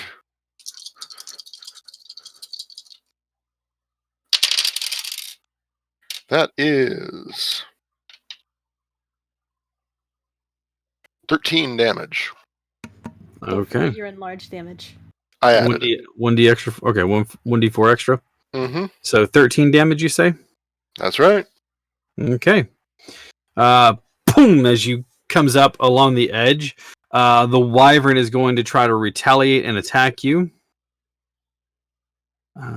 So that's going to be 2 attacks. The first one was going to be with its claws. That's going to be a C. No, that's a 13. It doesn't hit you, does it? No. The second one is even worse. All right. So that is 2 misses against you as it tries to swipe you with its claws and then swing its tail out to hit you with its stinger. And you were fortunate enough to kind of dive out of the way as it does. They don't seem to stop. They seem to continue past you, and suddenly you feel the weight on the ship, and you watch the balloon, the ropes that are tethering the balloon to the vessel, have a little bit of slack in them, as though something were pushing down on the balloon. Hmm. All right. Last but never least, Esther.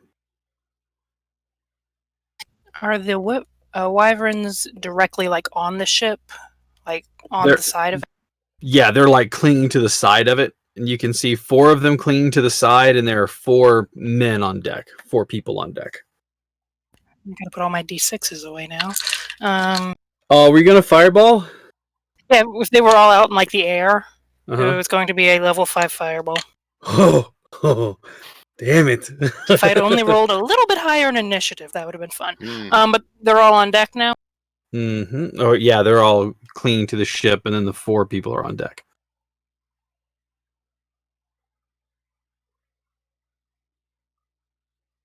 Grease. How many? They're all like in with people, like allies, though. Yes, all of the men are, all of the riders are engaged with your allies. The 2 of the wyverns are being fended off by the guns on the front that have been swiveled around. And then the other 2 are like raking at the ship. They're trying to get in and stay outside of the cannon range. Eric, did you have a question? No, my brain was going. I wonder, like debating, like, you're an evocation wizard, right? Careful spell. Yeah. Yeah. I did take the sculpt spell. Mm-hmm. I mean, sculpt spell is an evocation thing you get automatically. So Yep. You can choose people to automatically It's succeed, and if they level. succeed, they take no damage. All right, so level 5. Burning. Not fireball, because that'll damage the ship too. Nah, not badly. I mean, you could put it out past the ship a little bit. But you said they're on the ship. They're not. They're on the side of the ship. Okay. Yeah, the wyverns are on the side of the ship. They're like hanging on the railing. Eh, Do whatever you think is best. I support right your now, decision. she's just gonna be like, okay, this is a little chaotic. For now, she's just gonna. 1 second, where is it? I just need to see what. Enlarge reduce, cast it on the big man. The Goliath is going to go Goliath. Yep, you have I been love enlarged. All right. You're embiggened. I'm a large-sized creature. You are now a large-sized creature. I'm as big as the wyverns. Don't let it go to your head. He just tackles one, yelling, "Cowabunga!" as he jumps on the side. I mean, I have Tavern Brawler. Just I told uppercut you made a wrestler, didn't you? uppercut a wyvern's like, come here. He gets there and just tombstone pile drives one of them into the deck. I love All right. So you cast Embiggen on the Goliath, who is now a large-sized creature. Everybody on that side of the ship feels it list just a little bit. Well, just a little bit more. so small. Yes, All right. Weight because is we multiplied needed more by of 8. that. That's His true. weight is multiplied by 8. Yeah, 8. enlarge target size doubles in all Uh-huh. dimensions. Weight is multiplied by 8. Oh shit, that might not be a good thing. Hold on. The ship lists a lot to the side as wyverns are hanging on it, as is now a gigantic Goliath. He weighs over a ton. We all I need just every- slide into him. I need everybody to give me dexterity saving throws. Oh In no. my head, this went a lot Fuck's better. sake. He weighs 2,072 pounds right Wait, now. who's got really bad dexterity? I'm fine. 20. Sorry, No, who's got a really bad? Oh, like, that reminds me. modifier? Not Mm-mm. 25. Then I will use my reaction to use Flash of Genius. So you get +5 to your saving throw. Okay. Well, Are the wyverns offsetting I'm the Goliath's really weight? glad about that. I still don't think it's gonna save me. I got a grand total of 11. The enemies would have to make it too, though, guys. So That's exactly what I just rolled, which is why you see me putting my finger to my lips like this, because... I got a nat 20 for 24. Nice. 18. 25. An 11. Phew. An 11. A 12. Mhm. A 19. And I think the other one had a 15 going in. So you watch as two of the riders kind of catch themselves. The other two look over in shock and hit the deck and start to slide down. They pitch their feet against the railing. All right, so one more time. Kaseshi, you had an 11 total. You stumble trying to catch yourself, and you hit the deck and slide against the railing. So you're now against the railing like a ladder. You get your back against it. Okay. Esther, what did you have? I think it was an 18. Okay, you're fine. You had Eric. You had like a 25. Yeah, you're fine. What did Jesse have? 24. You're good. Okay, what did Gordon have? 21. Okay, you're fine. And then I think Aurelius had a 25 as well. Yes. Because you two can't seem to not roll the same thing tonight. We're not Alright. even the same thing at all. Get out of here. Yeah. All right. Don't know how we Is do there it. even different modifiers for these things? I mean, what's your dexterity mod? Plus Eric? 9. +7. for the save, not the modifier. Yeah, the Freaked modifier. Yeah, no. She said a +9. Your modifier is not a +9. Your save is a +5. +9. Sorry. Okay. +5. Sorry, apologies. That's my Plus fault. Okay. Okay. All right. But it's a dex save, so you should have had advantage on it, right? Because you have danger sense, don't you? Danger sense. Yep, I got Is that advantage. what saved you? Yeah. All I right. mean, I have resilient dexterity. Oh, okay. So I have a +7 to my dex saves at advantage. Alrighty then. You watch as some of the wyverns actually let go of the railing and are flapping in the air now instead of being holding on to the side of the ship. It stops listing just a little bit, so nobody went overboard. But the two riders that fell, you can see that they have those long spear-like items. They whipped them out, and they're like holding on as they slip past the railing, and they're just holding on, keeping that as like a bracing point for them. So they're dangling kind of off the side of the ship a little bit. All right. that turned into something that was useful. Jesse, Totally intentional. you meant to do that. Start peeling their fingers back off the sticks. This worked fine for the gnome. She walks over and starts like smacking him in the hands, trying to get him to let go of the bar. Picture, let go.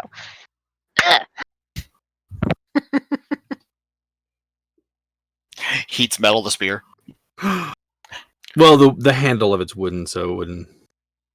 Hey, but is it this metal part that's sticking into something? No, never mind. It's braced. I understand what you mean now. Yeah, it's braced like across something. All right, Jesse, So it's your thorn turn. growth on the wood.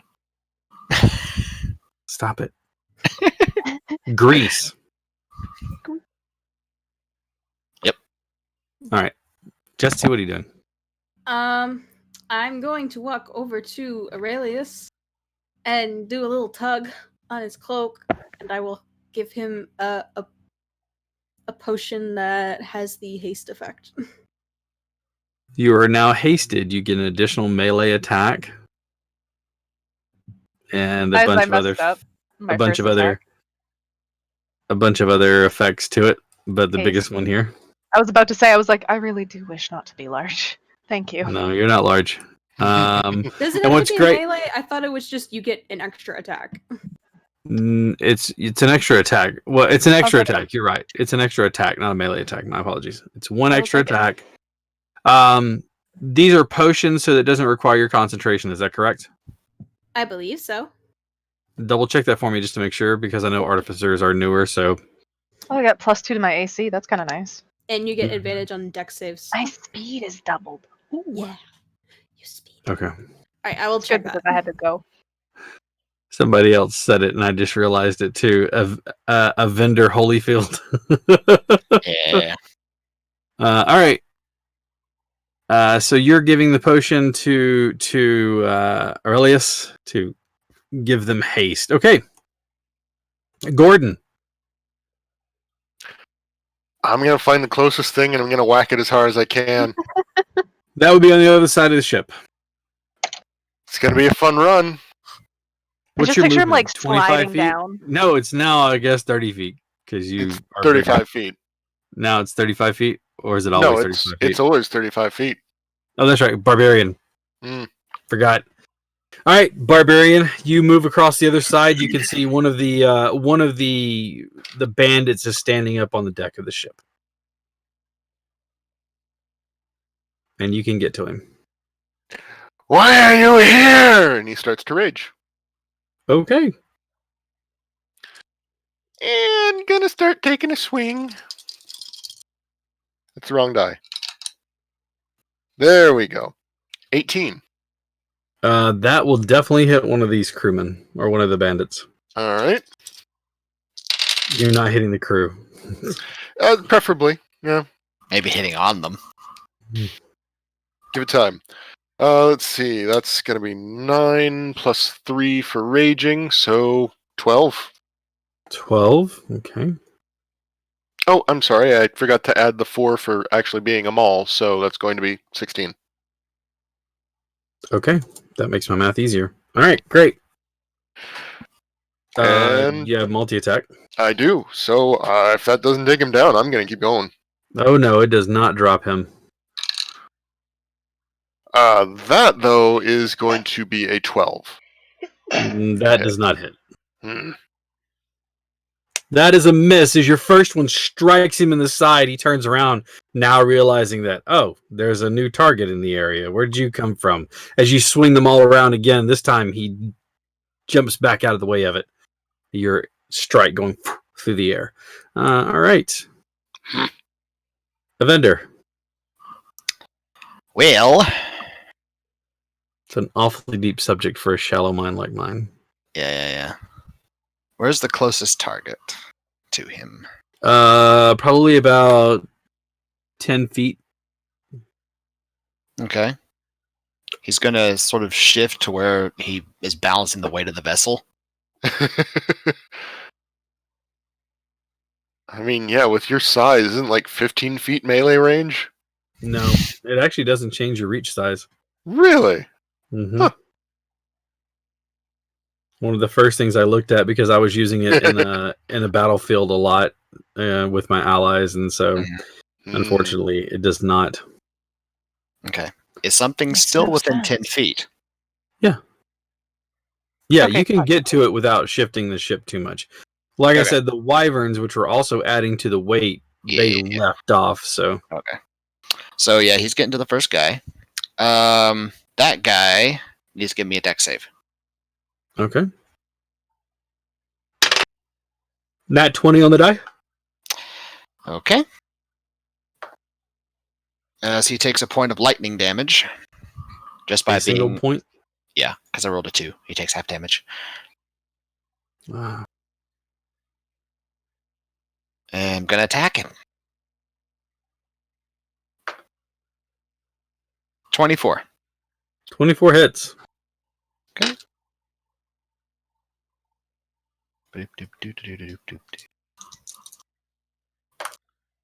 Okay. 20 damage. Yikes. Okay. I'm gonna swing again. Okay. Sorry, I just found potions never require concentration to function, and effects of the duration of the concentration always last the maximum duration possible. Perfect. So, how hurt does this guy look? He doesn't look fresh, but he's not too bad. Is that a nat 20? Yeah. Nice. It looks like a 1. No, that's the Kraken. Oh. The Kraken on the Kraken dice. Yeah, that's that. Dude. Yes, that's a nat 20, so give me damage.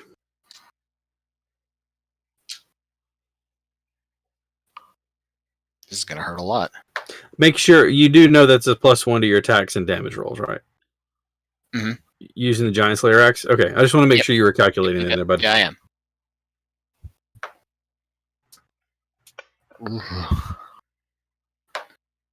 Enlarged, raging, +1. Mm-hmm.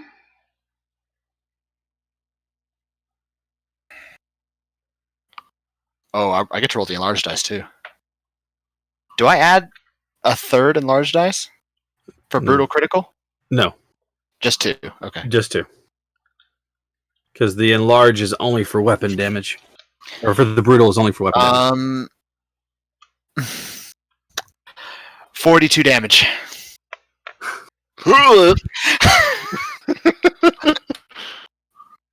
And for my next swing, Is that everything you have? Is that all? Is that your turn?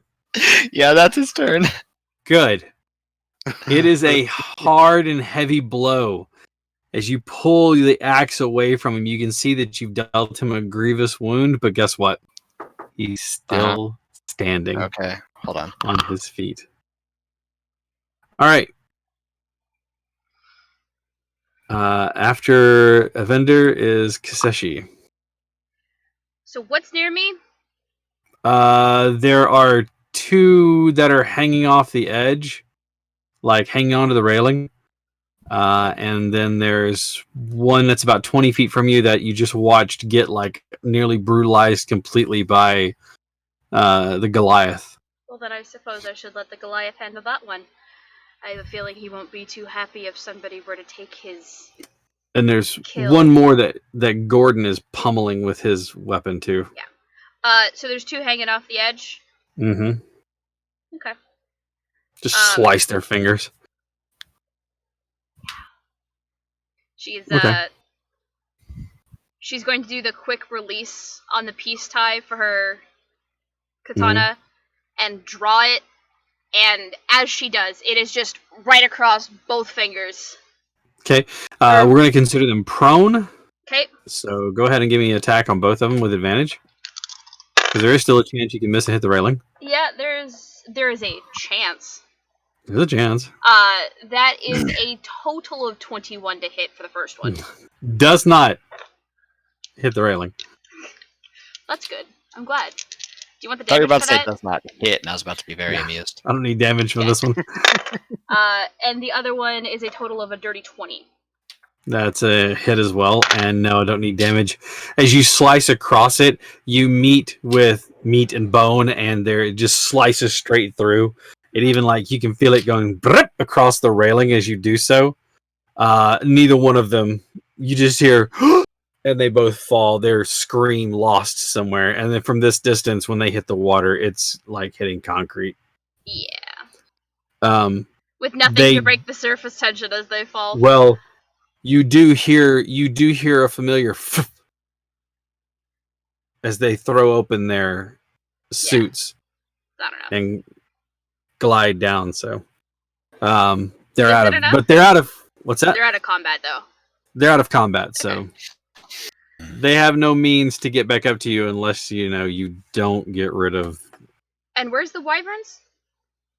3 of them are just off of the edge of the ship flapping, and one more is still clinging to the front of the ship. Where is that one? How far? Oh, probably about a good 40 feet from you. Okay. All right, is that your turn? Just double checking. I think so. All right, Aurelius. Is the balloon still sort of the tension? Mm-hmm. So we can still sort of tell that there might be something on top of the balloon? Mm-hmm. Okay. I'd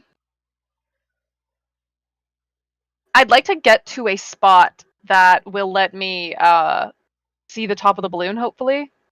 Well, because of patchwork and things like that, while there are ropes that are tethering it down, you can also see that there are rope ladders being used to not only hold it in place, but also allowing you to gain access to the top of the balloon. It's probably about a 30-foot climb to the top, or at least to where you can kind of see over the edge. The nearest one, I'll say you can get to it with minimal movement, maybe 10 feet. Okay. Because I know... Wait, did it say that this... My speed is doubled because of haste as well. Mm-hmm. So you can easily climb up to the top of this thing. Yeah. Okay. I'll go. Just until I can see what's up there. All right. As you pop your head up. Yep, go ahead. Go ahead. Oh, I want to make if I can, I'd like to make an attack. Okay, yeah. As you pop your head up over the edge, you can see the 4 of them. Give me a perception check as you pop over the edge.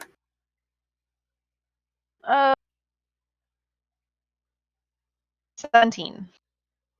You can see that these 4 on top don't have just their standard claws. You catch a glint of something metallic on their feet using the sun lets you see something metallic. Okay. And all 4 of them are kind of they're on it, and you can see that they're starting to dig into it, and they're trying to cut rope and the balloon sack and everything. They're trying to tear through it. Is it just the wyverns, or is it also the riders? No, they have riders on them as well. Okay. Okay. And there's 4 of them? Mm-hmm. There is.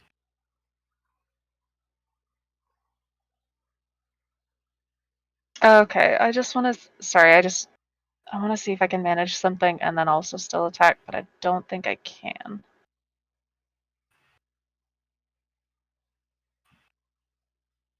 I want to use So part of my my rogue abilities, I get Psychic Whispers, which lets me sort of mentally tie with one other person, just for an Okay. hour. Choose choose creatures you can see up to a number of creatures equal to the chosen creatures. Okay, sorry, I can.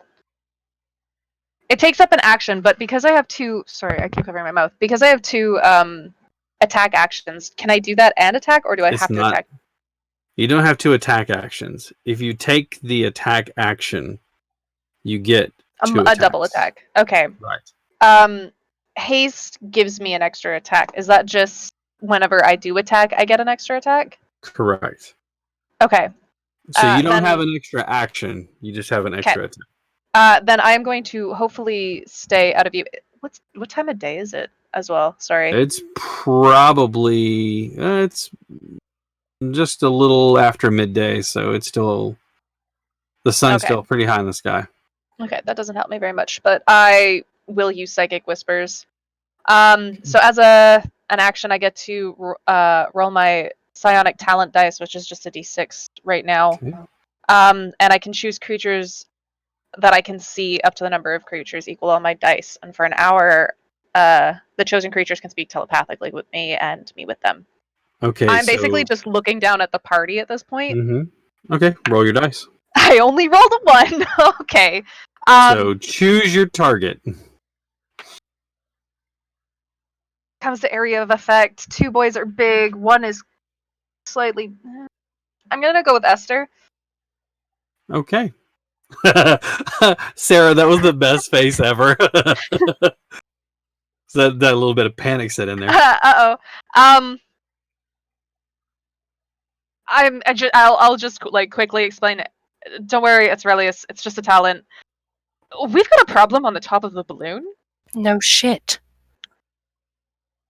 There's 4 up here, and I know you're.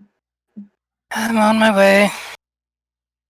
I figured the being able to range for more than just one would be a talent of yours. So that I will do. And that is my action. I'm just trying to stay out of view of them, basically. All right. Go ahead and give me a stealth check then. I have a 13 automatically. 19. Okay. You're holding onto the edge of this rope and like tucked down just a little bit. So like if you pull yourself, you can see, but then you let down again. Yeah. All right. That is your turn. Then it is the wyvern and the ship's turn. Let's resolve shooting some wyverns. Hit and a hit and a miss. Oop, that's a jam. Let's go ahead and get the 2 hits off. 15, 19, 25. 25 to the first shot.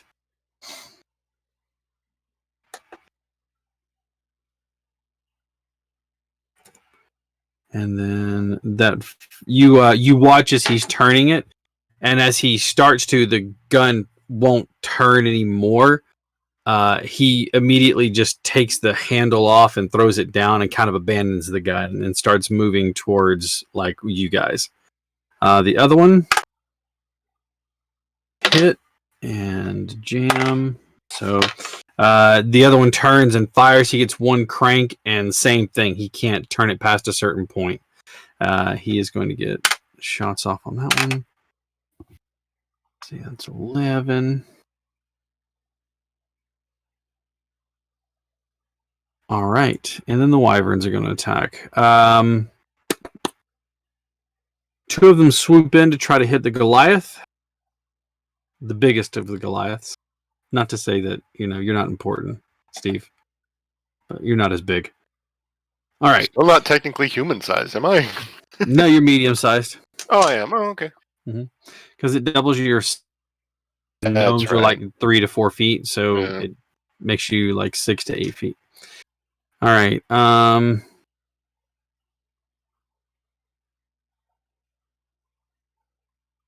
Okay, so it flies in. That's going to be a miss with a 10. And Stinger. That's a total of a 20 to hit you. You're muted. I am? That'll hit. Oh, yeah. Then that is going to be Eric. That's going to be. I need a Constitution saving throw from you, please. Dirty 20. Okay, you are going to be taking some damage here. So 7 halved to 3 from that, and the other one is going to be. Let's see. 19.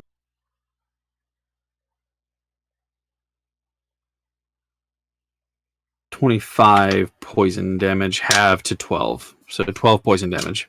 Okay. And the other one, try. Nat 20, Okay, okay. 13, and an 18. No, I'm sorry, a 19. Alrighty. Does the 19 hit? Yes, 19 will hit. Okay. So let's go ahead and resolve the first one. It's going to be 46 here for the piercing damage. I'll have that once I get it to you. 11 halved to 5 for the piercing damage. Mm-hmm. Constitution saving throw again.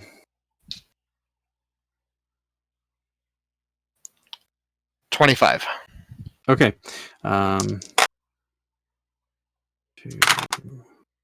See. It's 11.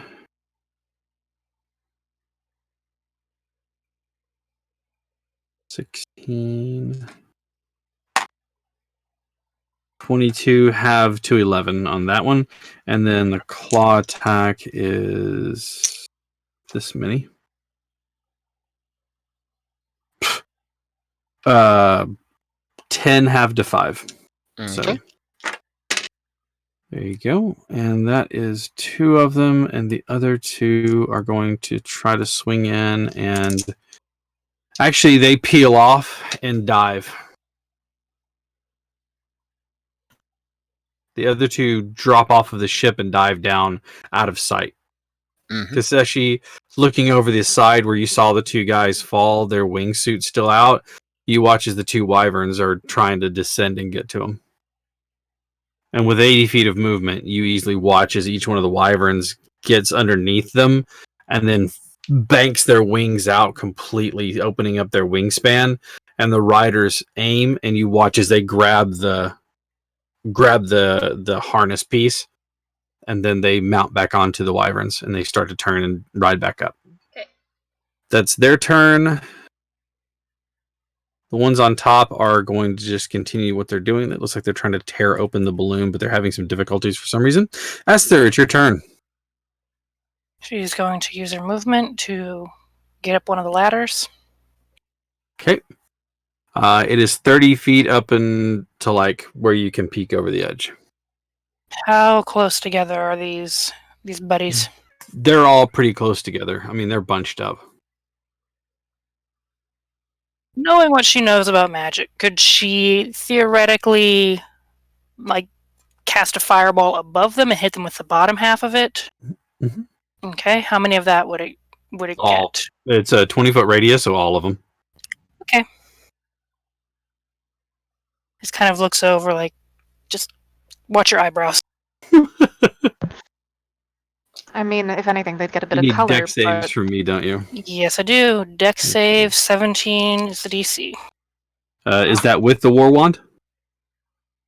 No, what is That's it? One second. It's a +2, so it makes your DC a 19. That would be a 19 then. That's a failure. That's a failure. That's a failure. That's a failure. The highest I rolled was a 14, and believe it or not, wyverns have no dex bonus. They're strength monsters. That's true. 1 minute, I'm doing math. They are strength monsters, but for flyers, you would think more graceful. Nope. Yeah. They Well, just they're- brute strengthen it through the air. They are draconian.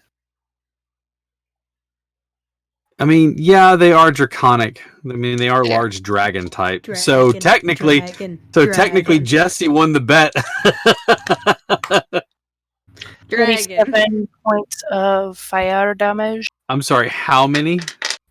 47. 47. Cool. See, I knew mind linking with Esther was my best bet at this point. Like only rolled Kaboom. one. Only rolled 1-1. Nice. Oh dear.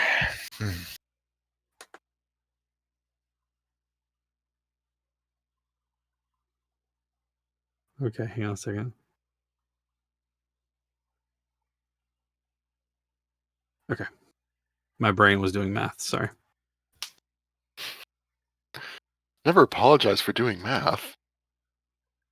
And that's all my level 5s for the day. Both? Level 9, I only have one level 5. Oh, one. Okay. I heard both of my level 5s today. I'm like, wait, what? Okay. That was a hell of a use of it, though. Mm-hmm. All right. Is that your turn then? Just kind of gives a thumbs up, and that's her turn. Jesse, back up to you. I'm gonna use my action to brew an experimental elixir. Oh, we're just gonna pour some shit together and see what works. Yes. Gets And blue okay, goggles. I don't know if you know the answer to this. She does. She goes. It's like a little science kid just pulls it out Yeah. of her bag. Just give me whatever. I'll drink it. Does it does it determine? Do I determine the effect when I make it or when somebody drinks it? Because When you it's a make little it. unclear on how. I'm it's gonna written. say when you make it. Okay. All right. Oh Keep it a no, secret. it'd be more fun if we didn't know until they drank it. Yeah, I was You about know to what? say, if she I rolled may it, like, drink it. keep it secret. I'm gonna rule that when they drink it, we'll know the effect. You're just gonna go blah, blah, blah, meh, here. Who wants a mystery potion? All good effects. All of them taste like vinegar. Ugh. That's just your taste buds that are fucked up. Who wants one first? They're all good things. I say give it to Kaseshi. To Kaseshi? Okay. I can make another one. So, all Roll it down. right. I will toss. I will toss the potion, the experimental potion. To Kaseshi. I just had a very bad Drink thought. drink it. Chug, chug, chug. I feel Too like bad I'm it in was a frat bad party. Alice in Too bad- Wonderland parody. Too bad Jack isn't here. Oh no. That would be wonderful. She'd chug that thing in a heartbeat. It's always gonna be a good thing. I promise.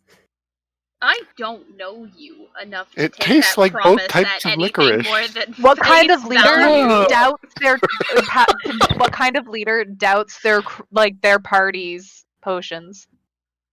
You've When seen One them of the When better together. all party party when an hour all and a half I've ago. seen Jesse do is drink alcohol, I have every Yeah. right to doubt. She made a friend big. She made another friend fast. What do you got to lose? Drink.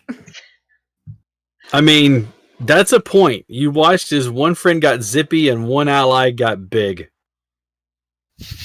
And then one got bigger. Yeah, but that wasn't her. I Can't believe okay, this leader is doubting these people. Wow. Fair.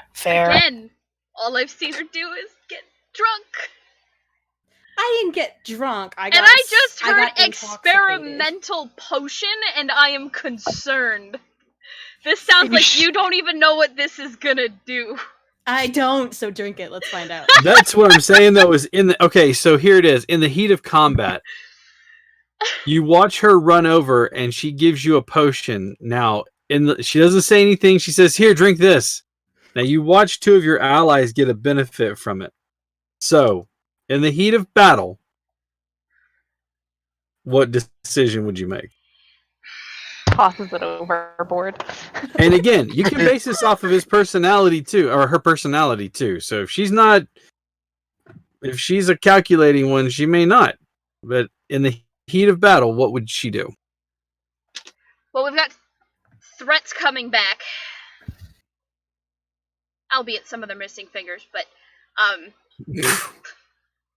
we have threats coming All their back. spear attacks are one-handed. Are there's still threats above us on the balloon.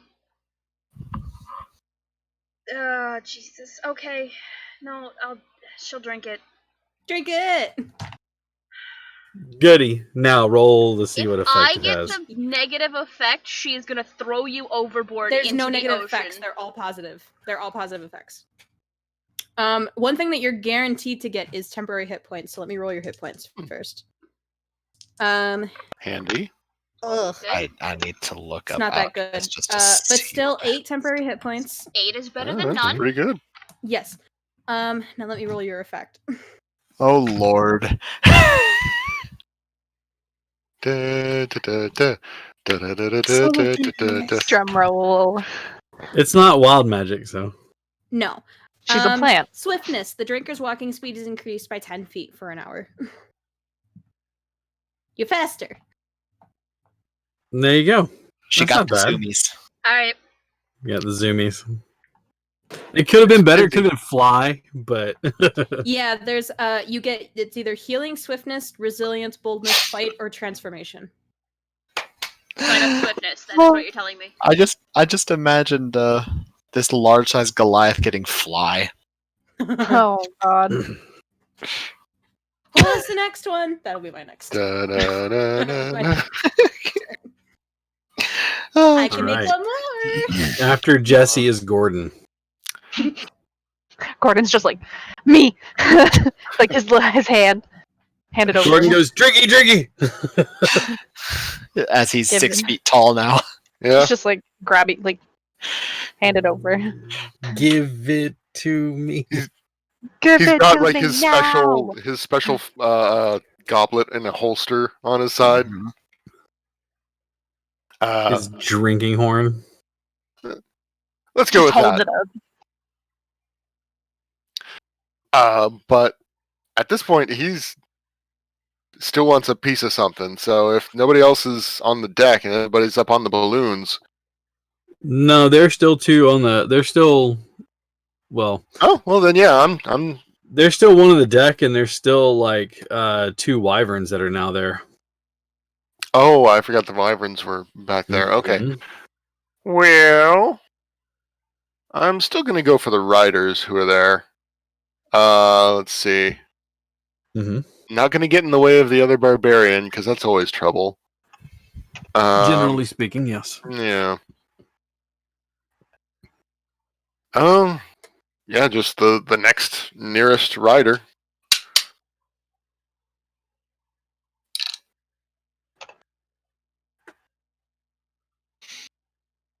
It was almost not a 1. Almost. But then it fell back onto 1. So a 1, unfortunately, misses.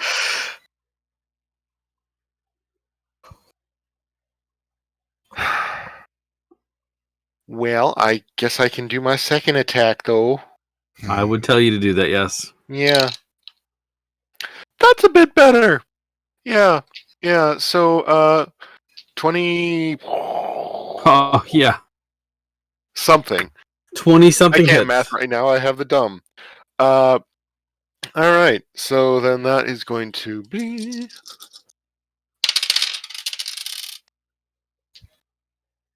Why, though? Because So plus 7... 12. 12. 12 damage. 12 damage. Because I Okay. rolled a lot of 2s.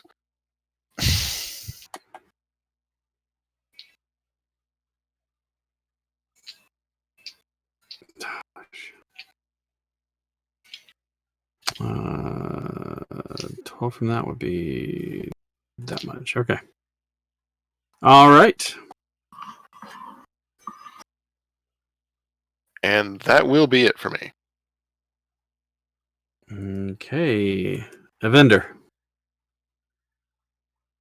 Well, first thing he's gonna do is swing at that dude he just nearly bisected.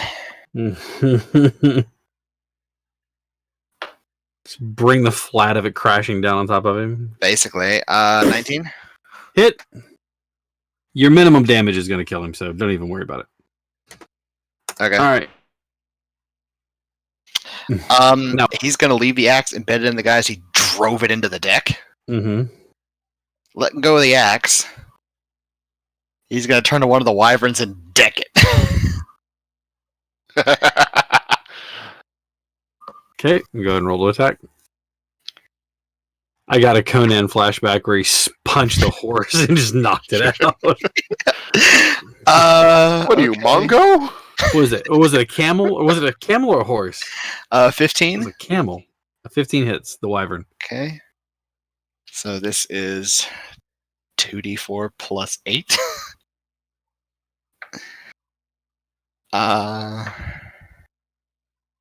Okay, so that's 12 bludgeoning damage to the wyvern. Okay.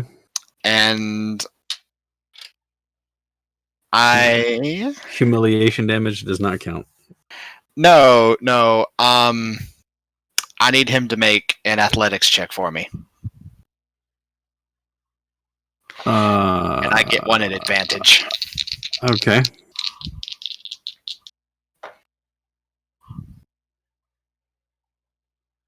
All right, that's a total of 20. 25. Okay, is he grappled now? Yeah, I'm grappling the wyvern. Grappling the wyvern. Yep. Okay. And I'm gonna try to keep him pinned. Crikey, he's angry. And I'm gonna try to grab this thing's tail. That is my goal, is to keep this thing pinned and grab the tail. Okay, got it. So Get the it just looks so awkward right now. I just kind of want you to pull a Mr. Sacco and go for the mandible. All right. Let's see. After that show of force, Kiseshi. Well, I have an extra 10 feet of movement and 8 temporary hit points. The world is yours. The world is mine. You said that there were wyvern nearby? Yeah, you can move to one of the two wyverns. Not the one that Evander has a hand on, just for the record. The other one. The other Got one. it. Yeah. He's trying to put his thumb in its butt. I am going to do the surgical thing. Sarah, you kill me. Suplex the wyvern. I'm looking to just slice tendons so the wyvern can't actually leave the deck. Yeah. So, looking to slice tendons in the wings so it can't leave the deck. Okay, go ahead and roll to attack. I will. If it leaves, it falls. Yeah, if it's leaving, it's falling overboard.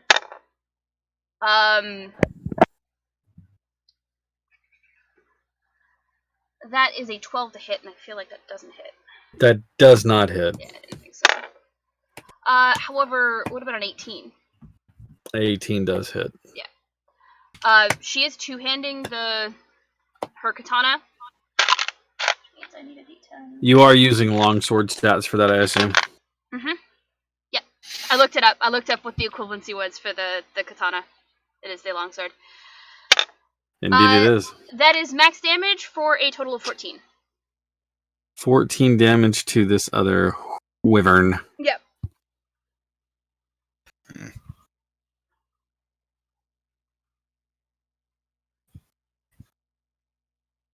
Okay. Yeah, making sure my math was right. Okay. Aurelius. I assume, is that your turn? Yep. Alright, Aurelius. Are some of the wyvern up top still alive? Are they still alive? Or Yeah. They're well, all no, I was still alive. I was just double checking because I'm gonna take some shots at them. Oh wait. They're I pissed. do need to adjust something though. It was 47 if I'm not crispy. mistaken. That's how much damage you did. Think so. I've moved my dice since then. Yes, it was. Yeah, it it's was okay. 47.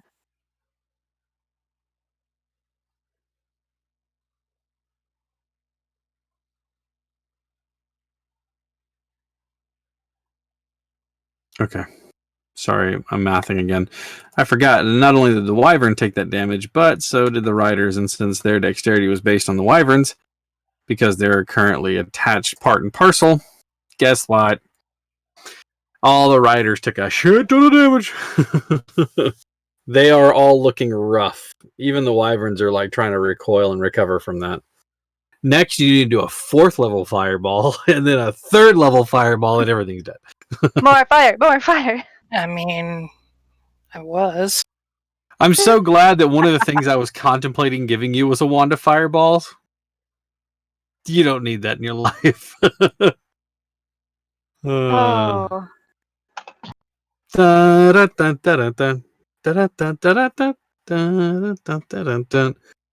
Fireball. All right. Why does it smell like cinnamon up here? Why does it smell like cinnamon and liquor out here? Smell like fireball. All right. Alcohol. I experienced my bad fireball night. Never again. We're gonna take just the a first moment shot. to remind everyone that I can't drink alcohol right now. We'll stop talking about it. I'm gonna take a first shot at one of the wyvern. Okay. Go ahead and roll the attack. 25? Yeah, that is. Mm-hmm. Would my sneak attack damage go off on this? Because you had not attacked them and they weren't where you were there, yes. That would also give you advantage because you're attacking with surprise. Or I will out of try the that. hide. I Sure. rolled the same thing. I rolled another 13. Okay. All right.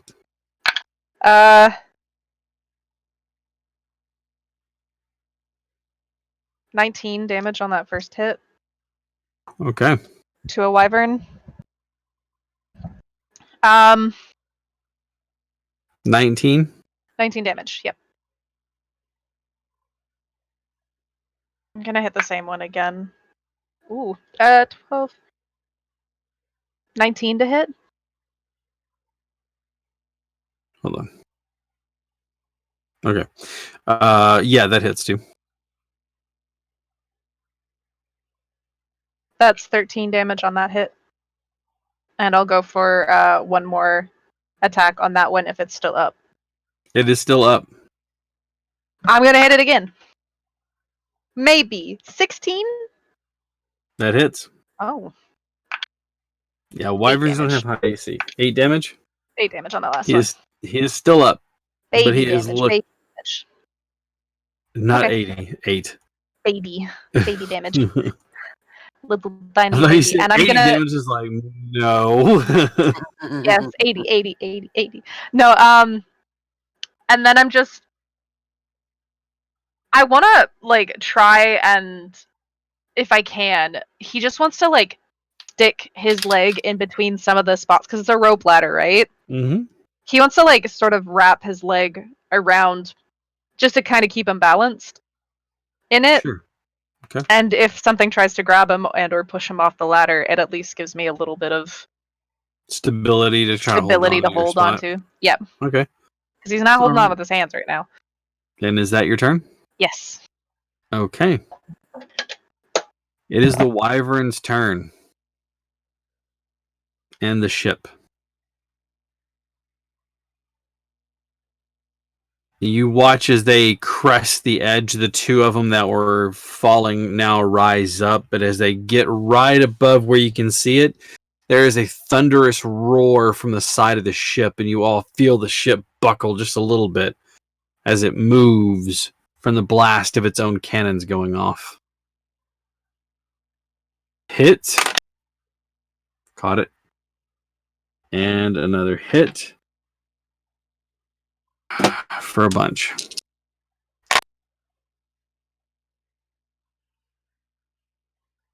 $13.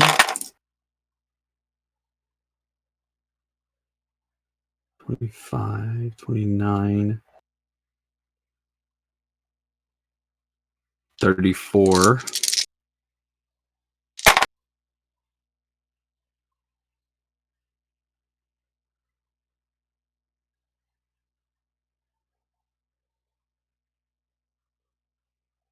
No, that was different damage. So 25. And then 13 and...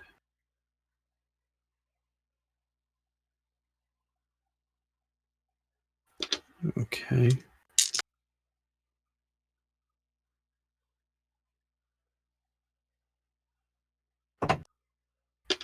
Okay.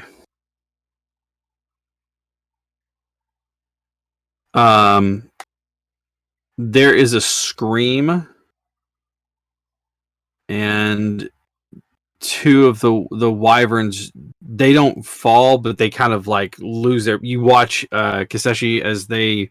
Well, you've moved on to the ship, so you wouldn't see this. You hear a cry from the side of the ship as you don't know what happened, but you get the idea that the wyverns aren't rising anymore. They're plummeting. Okay. Let's see. Trying to see if any of you would see what that was, but I don't think any of you were at the edge of the ship to watch them fall because Kiseshi moved inward to the ship to attack. All right.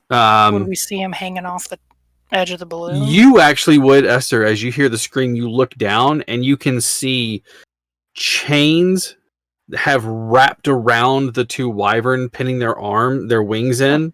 They got bowled. And you can see barbs into it. Well, kind of like a grape shot, more not a grape shot, but like a chain shot. And it's holding on to them, and they're falling now, just down out of the sky. All right. However, it is at that time that you get a lurching feeling in your stomach, but not because of your nerves. As you look over and hear a rip and you hear the sound of wind rushing from an area that's been contained. Everybody on the deck of the ship needs to give me saving throws. Those of you holding on to it by like being bound up, like you are, Aurelius, you are okay. Another deck save or Another deck save. You hear, ah! Who's making saving throws? Everybody on the deck of the ship. Same So as basically, last time. you're good. Jesse? Oh. 13. Okay. A vendor? 17. Okay. And Gordon? 13. Okay. Gordon, you had the lowest, if I'm not mistaken. Everybody else had a 15 or higher? No, I had a 13 as Tied well. with Molly. Yeah, you two had 13. Okay. Mm. You are going to go prone on the deck of the ship. It does not list one way or the other. It just drops. And because of that, you just kind of hit the dirt. The two the one remaining wyvern rider hits the deck as well, hard. And you watch as some of the crew also kind of like stumble and fall to the deck. The captain is trying to... You watch as he's trying to do something at the helm of the ship, not like he's trying to steer it, but it looks like he's trying to do something else as well. And you see him with a small device and he's pointing it up. And you watch as crewmen are already mounting the side of the balloon, trying to climb up the ropes and the ladders and stuff to try to get up. You guys won't be in the way really, so I'm not going to worry about them trying to clamber over you or through you. But the ship is now losing altitude as well. Are the wyverns still up top? Mm-hmm. Okay. Yeah, they're still trying to tear and gouge and gash. All right. That is their turn, and the ship, and Esther, it is your turn. Oh, wait, I'm sorry. No, there are two wyverns that are still on you. No. Yeah, the two wyverns that are still on you are going to attack you again. Sorry. One. The other one is grappled. That's right. He doesn't have disadvantage, though. It only makes his movement speed 0. He's not considered restrained, just grappled. Mm-hmm. So he is going to try to bite you first. Okay. And that bite is going to be a total of a 19. That'll hit. Okay. That's going to be 9, 13, halve to 6. Mhm. And once again, he's going to try to bring the stinger around and stab you in the back with it, but only with a 9, so he misses. I'll say, would he be able to? That's the target I said that I was trying to mainly grapple him by. It's still prehensile. Prehensile? He's, Okay. he's still prehensile, so he can still Alrighty. try to hit you with it. Okay. It's a 9, so he misses you anyways. And the other one is going to try to attack you again. Mm-hmm. Bite misses, and tail is a 19 again. That'll hit. Con save, please. Okay, that is a 28. Okay, you're fine there. It's 5 damage that's already halved for the for the stinger. Okay. 17.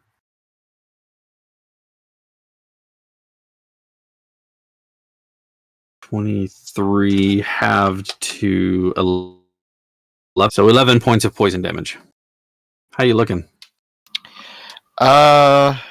Still above half health. Okay, good deal. All right. But getting that close is now the to weapon. half health. All right. Esther, it is now your turn. Sorry. Are any of the people that are coming up near the wyverns? Or are they giving the wyverns a wide berth? They seem to be trying to get up to where the wyverns are, but they're not up there yet. Okay. So if you want to do another Fireball, fireball, level you 4. Kaboom! can. Again, no Good one, so fucking that's fire. always nice. Fire, fire, fire! I mean, why not add more hot air?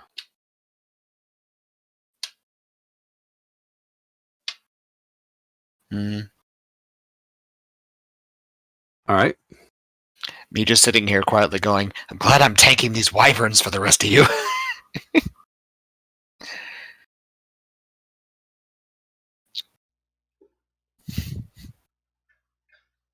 35 fire damage. Okay, let me go ahead and do this. A 9. A 19! One of them saved. Oh, he only gets half. A 1. And a 7. Is that 4? Yeah. 3 failures and 1 save. Hey. And you said how much? 37? Okay, one of the wyverns and its rider go down completely, scorched and burned beyond all belief. The rest of the wyverns, one of them took the full brunt, 37, right?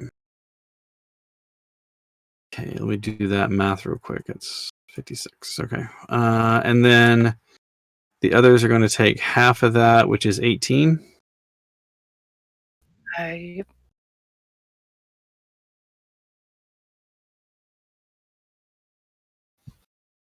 Okay.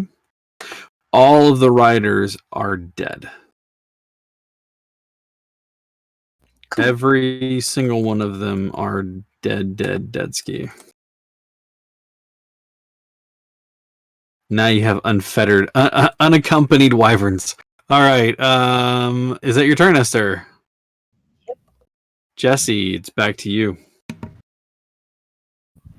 Who wants a mysterious elixir? I mean, I'll never say no. Hell yeah! All right, I will use my action to brew one, and I will like slide it over to him like bartender style. So I'm still prone. Like, who Poor- wants mysterious elixir? Crash from behind her, wrestling a wyvern. Pour cork slide. Yeah. All right. Drink it, drink it, drink it. Chug a lug. Special delivery.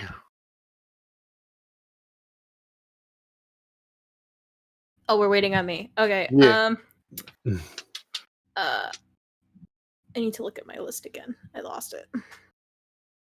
How do you lose your list? What have you become? All right. Well, first you get 10 hit points. Let me roll that first.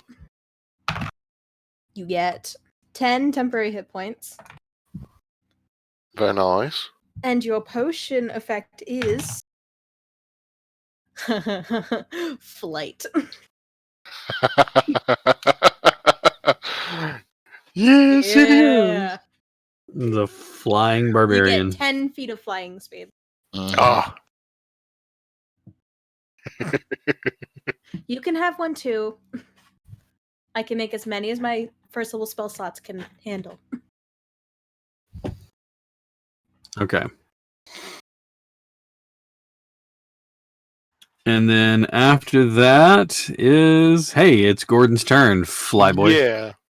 I think That's there's part of another why I rider wanted on the the deck. potion. What's that? Sorry? I think there's another rider on the deck.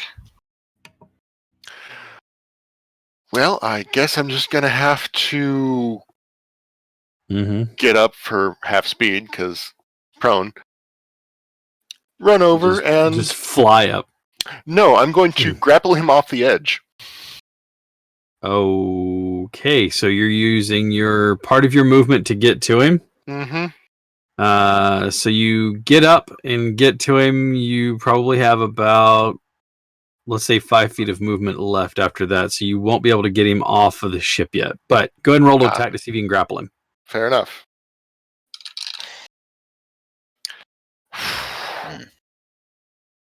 Let's see here. I want to make sure of something. Yes, good. Oh no, that's the other way around. I took the grappler feat, but that doesn't save when I just roll a 2 when I start to grapple. So no. Okay, so you go to grapple him and he nimbly dodges out of the way. You do have another attack though. Oh, they're considered attacks, aren't they? Yeah, Yes, 'cause they you're- are. Attacking to grab him. Yes. Well then. That is 15. Does that get any additional? Yeah, it's your from the strength die? and proficiency, It is strength and proficiency. Okay, cool. just like normal. I can never really can never really tell. But yes, so that's going to be plus. Okay, so 23. Yeah, he's grappled. Okay. Whenever you apply the Gauntlets of Ogre Power to your character, did it automatically adjust your strength? It did. Good. I want you to get the benefit of that. So, all right, yeah, he grappled. All right. Well, I'm And going you start to moving him towards slowly moving him towards the edge of the ship. I just imagine you grab him, and the first thing you do isn't moving to the edge of the ship, but fly upwards 5 feet. I was actually considering that. Yeah.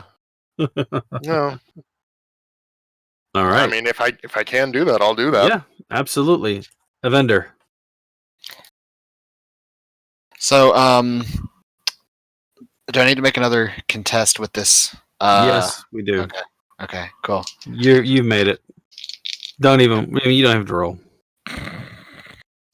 Okay, because 27. Because 8. Yeah. So he's gonna both hands on this wyvern's tail. Mm-hmm. Because I'm a tavern brawler, I can lift 1,200 pounds right now. Wyverns weigh a little less than 1,000. I'm gonna beat this wyvern with another wyvern. Bless you, sir. Bless you. You know what? I love it. Would this Sarah, be considered this a is mall? your fault. I don't This is know. your fault. It works. She just enables my crazy ideas. It's fine. I love it. Go for it. You're gonna take a wyvern and hit another wyvern with it. Yeah, basically. Okay. Beat a motherfucker with another motherfucker. Yep. You've ever been so mad. You beat a motherfucker with another motherfucker. Yeah, absolutely. Is it basically an improvised weapon, so you still get to add your proficiency bonus because of that? I am proficient Okay. in improvised weaponry. I just don't know Alright, what go damage for I'm it. rolling for this. Not proficient in wyvern. I am proficient in wyvern. The language? I didn't think they had a language of their own. No. To use as a weapon. What? Nat 20. Nat 20 this roll. Nice like bullshit. I'm just gonna save us all a time here and just say that you actually wreck both wyverns. You know the baseball bat sound in Smash Brothers?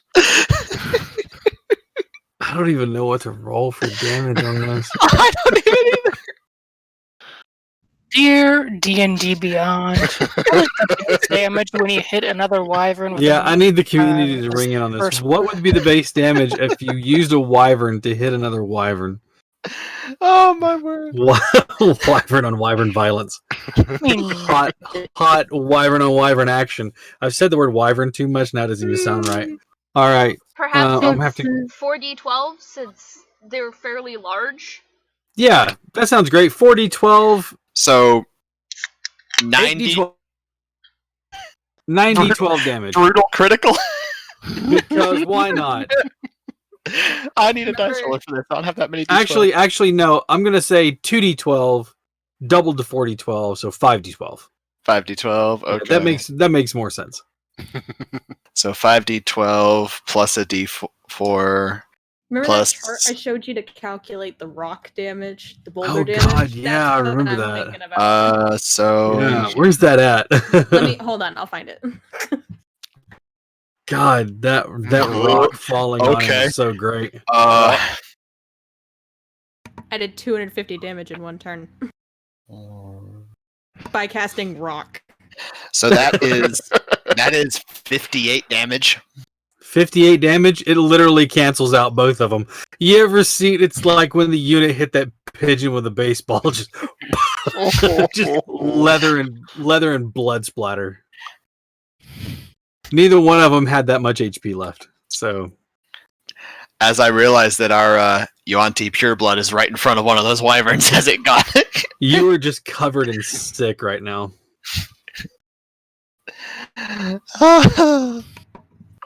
I love my crazy shenanigans. Okay. The way that I found it, the way that we calculated it, and you approved this, was if something was 1,000 pounds Mhm. and Yeah. it was falling 10 feet, it was 25d6 damage. He did enough damage to kill him, so I'm good. I'm good. I mean, technically, if he overhands this thing, that's about 20 feet that this thing's falling. Yeah. Okay. You madman, you. I love it. All right. Raging Barbarian. That's your attack. That's one of them, yes. That's one of your attacks. But you don't have any more targets unless you turn on an ally. No, there's still that Oh, guy there we that go. he's holding. Oh yeah, there is that guy he's holding. Do I still have the stinger? Sure. Just walk over. Get over here. You're just dragging the wyvern behind you, what's left of it, and just stabbing him with the tail. Just walk over. You just Just grab it. Get over here. Alright, roll to attack, improvise weapons, so go for it. This is the stupidest, best thing ever. I love it. 25. Wait. Yes, 25. Yeah, that hits. Am I rolling just like the wyvern stinger damage? Yeah, which is 2d6, I think. Yes, 2d6. The real question is there any poison left on this stinger? Yeah. Okay. So 2d6. Uh-huh. So that is 9 plus 8 because raging. So 17. Plus 2 because large sized. So 19 19. of okay. piercing damage plus whatever poison's still viable. Yeah, which go ahead and roll 7d6 for me. Okay. When your crazy idea actually starts working. It's one of those It's a- moments. Let's see if using the swashbuckler stats if he made the save. Oh my god, he did not. He failed it by 1. Ouch! So go ahead and roll that damage for me. This just got stupid. Oh, Yeah. man. Just got stupid. I was gonna say, when was it not stupid? 13. Fair. It's 22 poison damage. He's not dead. What the hell? Did he make Okay. his con save though? No, he did not. I rolled 3 1s in that, just so you know. You said how much? 22? 22 poison damage, and I think it was 19, 20. I think. Yeah, Oh. 19 piercing damage, 22 poison damage. God, he is not dead, but oh my god. So I just mulched 2 wyverns and then stabbed a dude with the remains of one. Jesus Christ. Next. Can I I'm just gonna leave the stinger there, embed it in him. Just push it a little bit every Yeah, time. just push. No, I'm just gonna push it in, let go, reach out, grab the axe, wrench it free, look up at the bladder where I Mhm. heard the roars, and go, "Next!" Kiseshi, will you please put this poor bastard out of his misery? I'm holding him still for you. She's wiping the gore off her face. Oh, honey, that's on your helmet now. It's gonna smell like wyvern for days. She just Does kind of that like Gonna have teleport to with deep the clean helmet? that. she just gives like this really violent shakedown just to try and get like some of it off, and then turns and there's only one target left, right? hmm Still has a stinger embedded in his chest. He's just begging for you to kill him now. Yeah, I know. Walk up, like, kick him in the nuts. I'd like to go now, please. I'm going to use another use of fighting spirit. Give yourself advantage on this poor grappled bastard. Yeah. Jesus Christ. Double advantage. That is a 21 to hit. Yeah, that hits him. Two-handed again. For 5 damage. Is he still standing? No, 5? 5. Yeah, I rolled pretty shit. Yes, he is still. Oh, It's okay. Buddy. I have a Kill second him. attack. Kill him. That is a 22 to hit. Okay. Two-handed. Hand him the knife. For another He 7 literally damage. can do it himself at this point. Your first strike goes across his chest, which opens him up, but you can see he's still clinging to life for some reason. The man just won't die. Your second one, you bring the blade back, and it's a clean slice. You take the blade and do that thing where you flick the blood off of it, slide it across to clean it, and slide it back into the sheath. By the time you hit the guard hits the end of the scabbard, Mhm. the head just kind of falls off. Okay. Just a little trickle of blood, that little seam of blood as it just falls onto the floor. She kind of reaches into one of like the inside pockets of her armor and pulls out a very Mhm. clean cloth, which is surprising considering how much she is covered in wyvern whatever and Wyvern guck. guck. And she is just going to make sure that her sword is immaculately clean before she slides it in, because she can't wipe it off on herself. She is covered in guts and blood. You can't and turn it gross. into this. Yeah, I can't, because That there's just made it worse. Me realizing I forgot to add my barbarian to the campaign. Mhm. Oh well. Okay, do it now. He did. I think all right. this calls for celebratory random elixir shots. Aurelius? How many wyverns are left up top? Is it still all 4? No, there are 3. Okay. Gonna try the first one. Mm-hmm. Dirty 20. That hits? Perfect. Would you say my sneak attack goes off or no? No, not this time.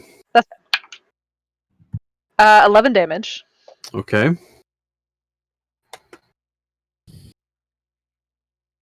For the same one again. 21. Hold on just one second here. Yep. Okay, 21 hits.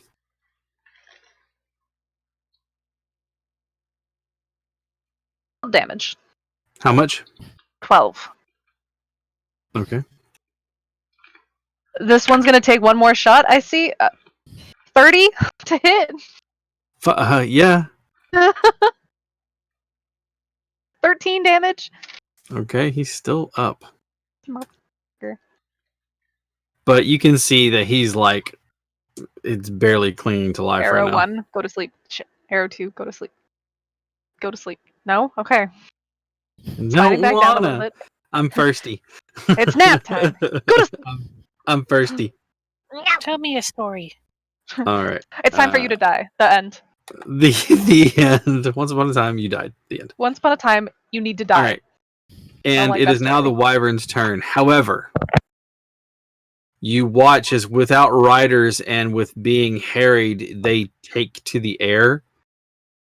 There's a few attacks against them, and you watch as they start to fly away, leaving the ship as it is. However, you have a bigger problem. The ship is still leaking air, and you realize that you are going down quickly. However, those reactions and what we're going to do as this thing starts to descend into the ocean. Thank God it's a boat, right? We'll learn the fate of the ship and the crew and the mysterious guests next week on the Escorts. Ladies and gentlemen, thank you so much for tuning in. I know we ran just a little bit long, but this is like the first time in a while that we've actually had like the full episode show, I think. So thank you all for tuning in. A huge thanks to Maddie and Sarah, Eric, Molly, Steve, and Q, who are playing new characters tonight. Maddie tonight was not playing Zistari. Instead, she was playing Kiseshi. Sarah was not playing Zora. She instead was playing Esser. Eric, who normally plays as Satiel, was playing a vendor. And then we had Molly, who normally plays Tangaroa, is playing as Jesse. The simple names throw me. It's the hard ones I've got. Steve, who normally plays as Mello, is taking tonight to play as Gordon, and Q, who normally plays as Ezra, was playing as Aurelius this evening. Thank you all so much. We will come back and find out more next week. I am your DM, Heath, aka the Dire Bear GM. Look us up at Dire Bear AC on Twitter. You can also find us on Facebook. We hope you all tune in, and thank you all. Take care of yourselves. Stay indoors if you can. Good night, everyone.